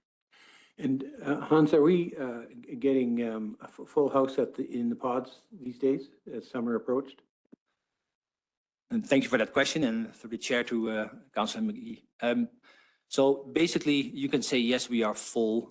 We are utilized every evening. So even in the summertime, there is still pressure and usage of those pod locations. So the 12 units are not every night full, but we are providing that service every day. Okay, and a question on the grant that where we're able to house a certain amount of people for 30 days in a room. Will we get a report on that, or is that seem to have worked well, or do you know anything about that? I haven't heard anything. So. Thank you for that question, for you and the rest of council again as well. So last time we reported on it, 8 were housed. 8 unsheltered people were housed for that month time. 5 were still there after the month. And we are monitoring and taking a look at how we can support them to be that more for the longevity. So we are looking into reporting it basically, let's say in 3 months to say, okay, and this was the, let's say, longer term outcome of it. So we are hoping to see, of course, that we can help out in those people from those 5 that are still people housed at that moment. But I think it will be good to give you a report on it, let's say in 3 months' time to see how that went. Okay, thank you. Any other questions? No, thank you very much for your report. Next is Growth Services Department report. Mr. Namburai.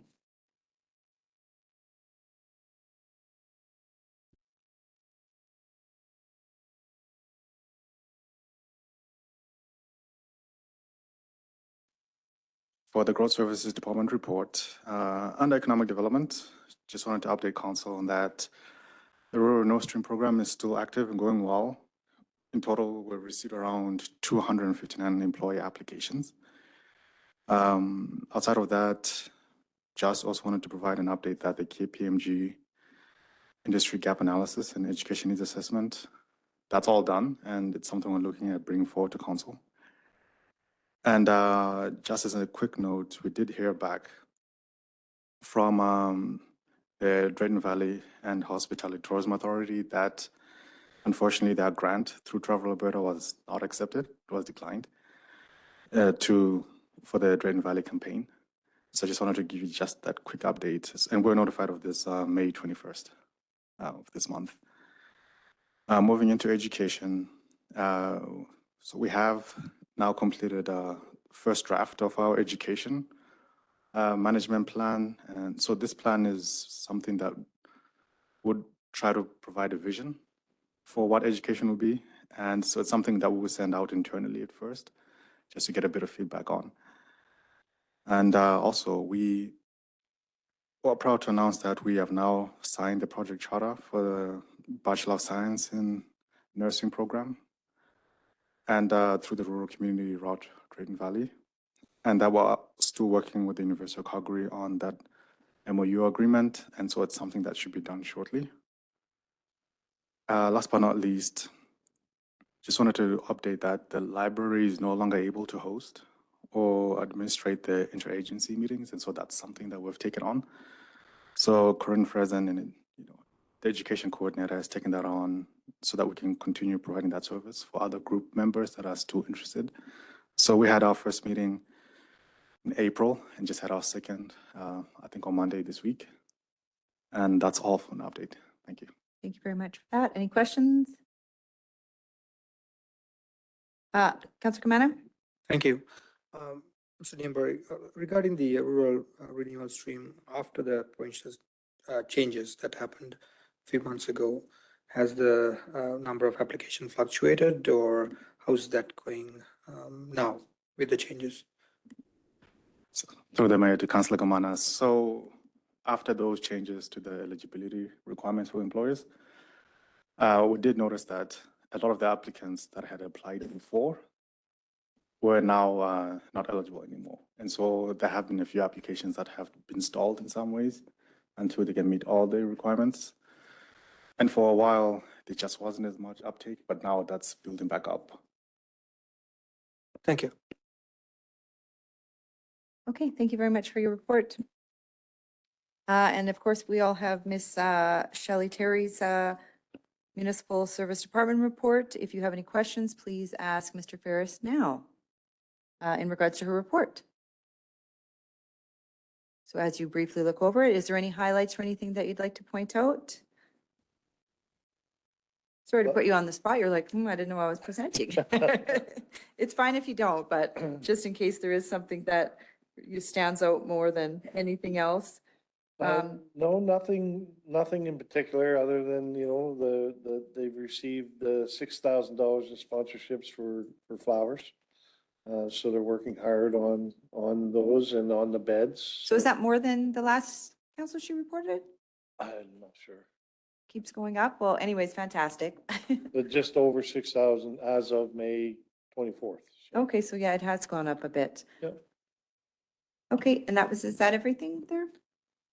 Yeah, I mean, the report is in front of you. If you, if you go through it and you have a question, you can either ask now or you can send me an email later and we'll get it answered. Okay, Councillor Ballas? I'm just curious if there's a timeline on painting lines.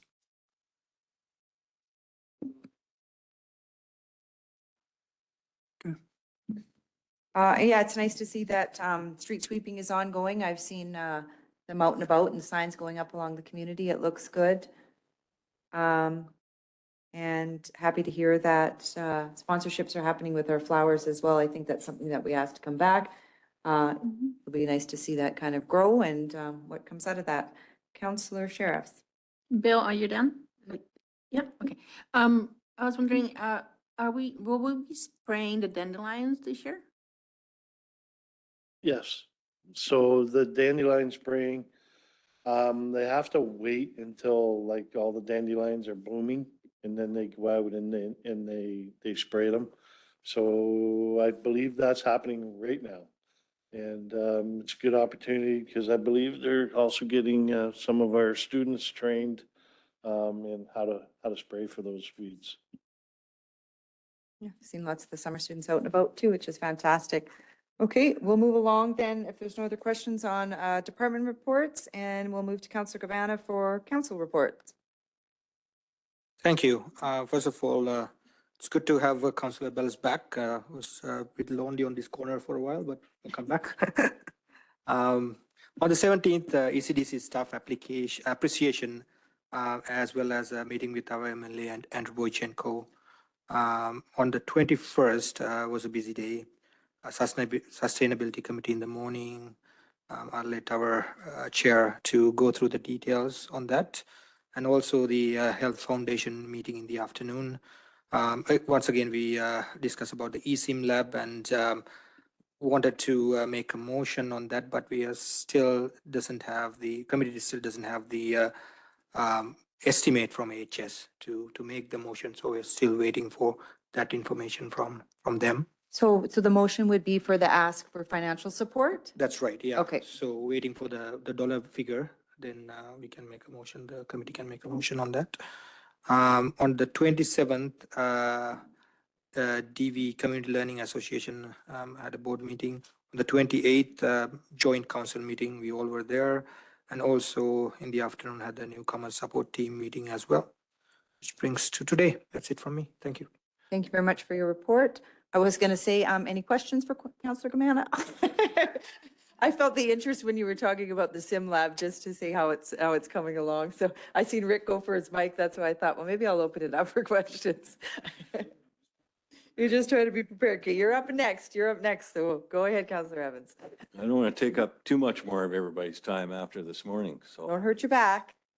Let me see. Yeah, 17th, the ECDC Staff Appreciation Day. That was nice, just stomping around, and place looks great after the flooding and the repairs and everything, and yeah, a bunch of happy kids, and took some donuts over there and coffee too for the staff, so that was fun.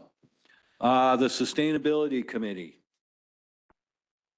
I'll go over a couple of things that we're looking at, but I won't take up too much time here. Of course, talked about the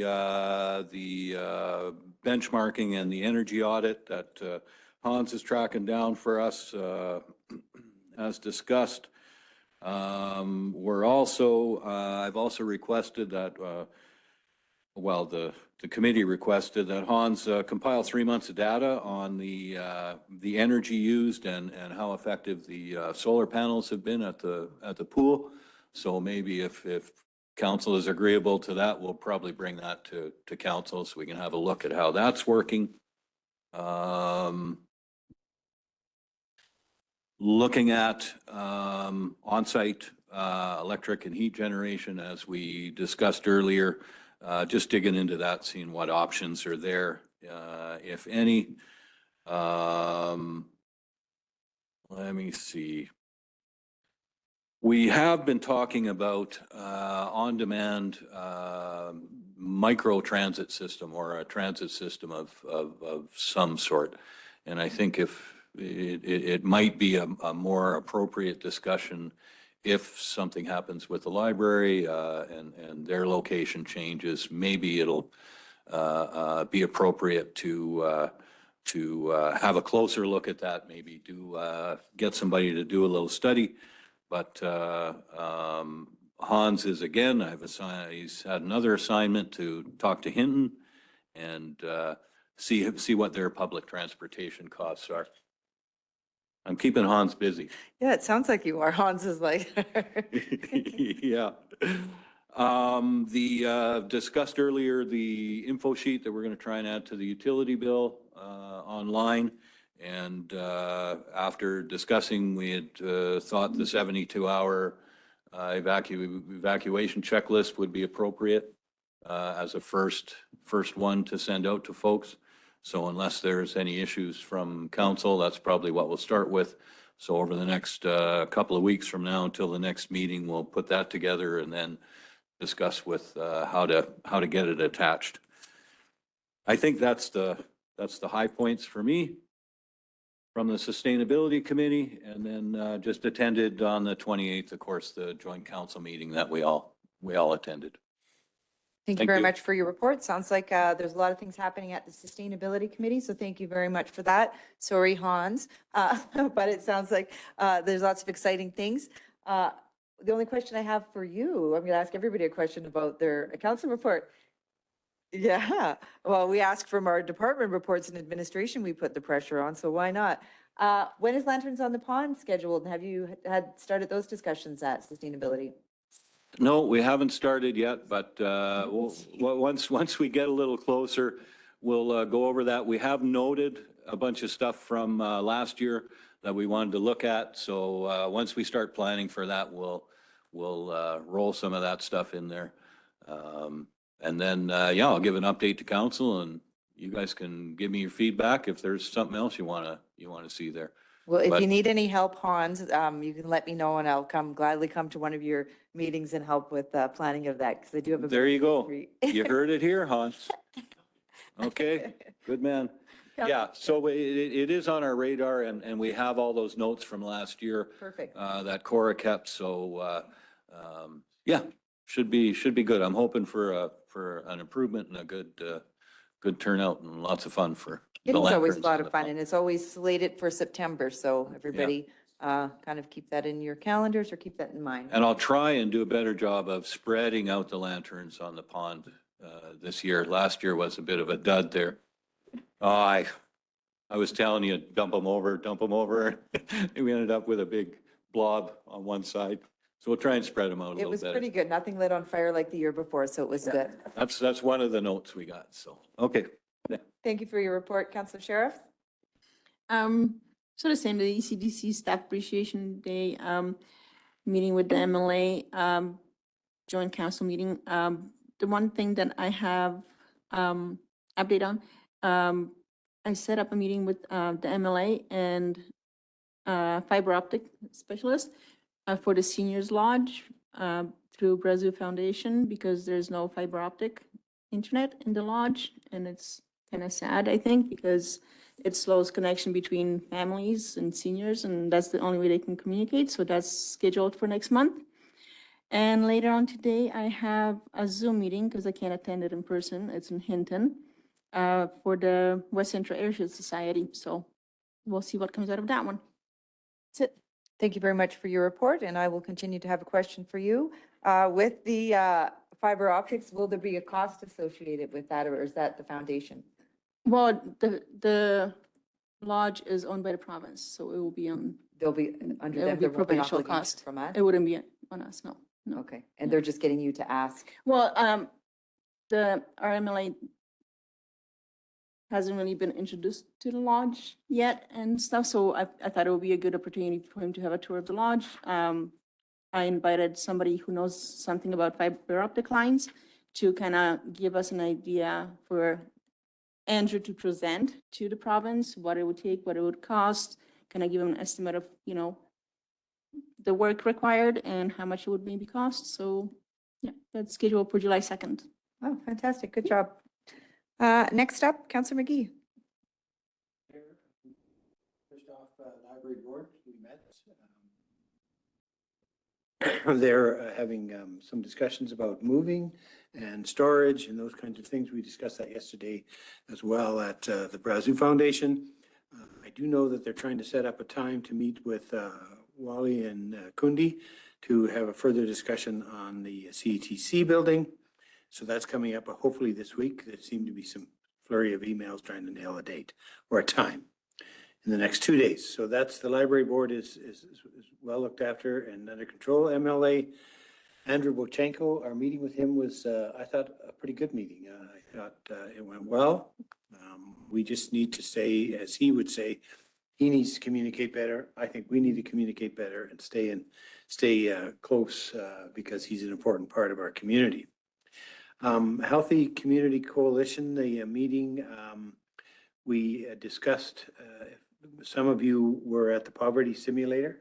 So out of the poverty simulator, there were 6 main themes that were services, transportation, food security, education awareness, social connections, and financial strain. They're going to get a working committee to look at those 6 main themes. There will be a broader working committee on 2 things that came up. They are the Indigenous training. You'll recall in the afternoon we were to do Indigenous training. I think they're going to do a better job of putting that together. And then for youth. So 2 key stakeholders, the Indigenous and the youth. Joint Council was good. We've already mentioned that. Feminarea Synergy meeting was a good one. There's really nothing that came out of that other than Secure. Secure is a landfill operator in our community. They have the landfill at Cynthia and west of Cynthia, and they're looking at expanding that. We had a discussion, a short one, about if we have a 7-year or a 10-year lifespan on ours, we may be wanting to have some conversations with Secure, as will Whitecourt and Edson and many other communities looking at that particular landfill. So we want to just flag that as an interesting point. I think that's the only thing that came out of that meeting. I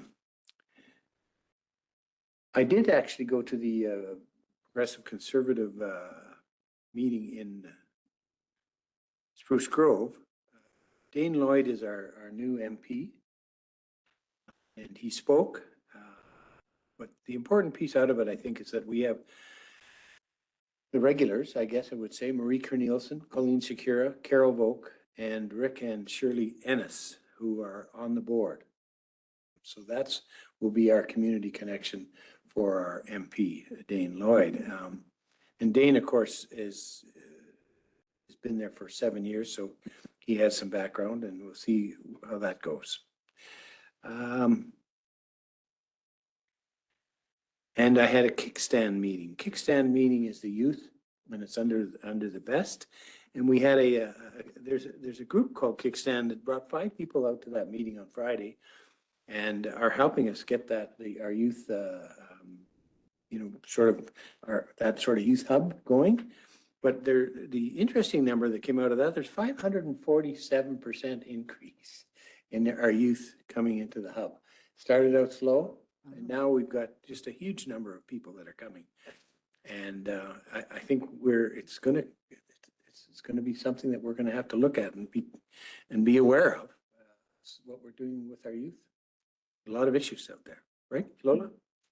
So, but it was a good meeting, and that's it for me. Wow, fantastic report. You've been really busy. And thanks for commenting on the kickstand, because I seen it in my calendar, but I did not know what it was. Yeah, I don't remember. And it was I just didn't know what it was. So I'm glad that there was council representation there and glad to hear that we have administration and council that are moving it forward. So, and that is part of what committee, Tom? Healthy Communities Coalition, but it's through FCSS. And so we had a number of caregivers there. So Oh. quite a good turnout for that, Perfect. except for the youth. I know. Was there a lot of youth there or just the youth advisory committee? So not, Connie was there. okay, not a lot. Councillor Ballas. Thank you. 17th of May, meeting with MLA Bochenko, 22nd, Recreational Board joint meeting, and then on the 28th, the joint council meeting. Thank you very much for your report. We're just happy to have you back and reporting on council and committees. Deputy Clerk. Not as busy as others. Agenda setting joint council meeting yesterday. The one thing that really stood out, rec board, we toured the Omniplex, the curling rink, the MCC. We saw the new score clock going up in there. So that looks good, looks really good. The other thing that came out of the rec board was the events calendar. They talked about the community events calendar being administered by the Drayton Valley Hospitality and Tourism Authority. So DVHTA has taken that on. So I think we're providing a link on our website. People click on that and it'll take them to wherever they need to go. So that was good. And then one thing I would say about the rec board is I think they're really constructive meetings. I think we're, in kind of the same headspace and, pretty agreeable on most everything. So I think that's going very, very well. Yeah. Thank you for your report. Yeah, that's great to hear. We haven't had a rec committee for some time and now to have it back together and working well, I think is important, especially knowing that we'll have future discussions about those shared costs and shared services going forward. So that relationship seems to be building strong, as Tom had said earlier. Do you have a question for Deputy Clerk? Who's on the? Cody Brooks and Kara Westerland. Yeah, it's nice to have fresh. Yeah, and we've made a point of going to different facilities on each of our meetings. We've been at the pool, we've been here now. And those tours actually gives them a really good sense of, hey, here's some things we have coming too, right? So it's not like they're like, out of the blue, some of these things. So I think it's really important that we keep doing that as we go forward. So. Yeah, I think it is too, because that's one of the things they said in the past. I was with Bart on the weekend and I'll just kind of lead maybe into my council report. Thank you, Colin, for yours. I was at the 4-H achievement and we were in the Omniplex too. And it was a little bit hard to hear on the microphone, like the echo. And he said, wouldn't it be nice to get some baffling or some sound? And so I appreciated the input, but until you kind of start having those discussions, you don't really, know, and they are that partner. So it's important that you continue those conversations. So great job at the rec committee level. For myself, joint council, which I think was good. It's a lot of building relationships again. I think that we had a lot of topics on there that I didn't think we'd be having conversations with the county, and they actually went pretty well. A lot of social conversations that typically we would hear, that's not our problem, it's the provinces, but there was a lot of, I think, open conversation and decisions made. So I think it was a positive meeting. Like I said, I attended the 4-H achievement.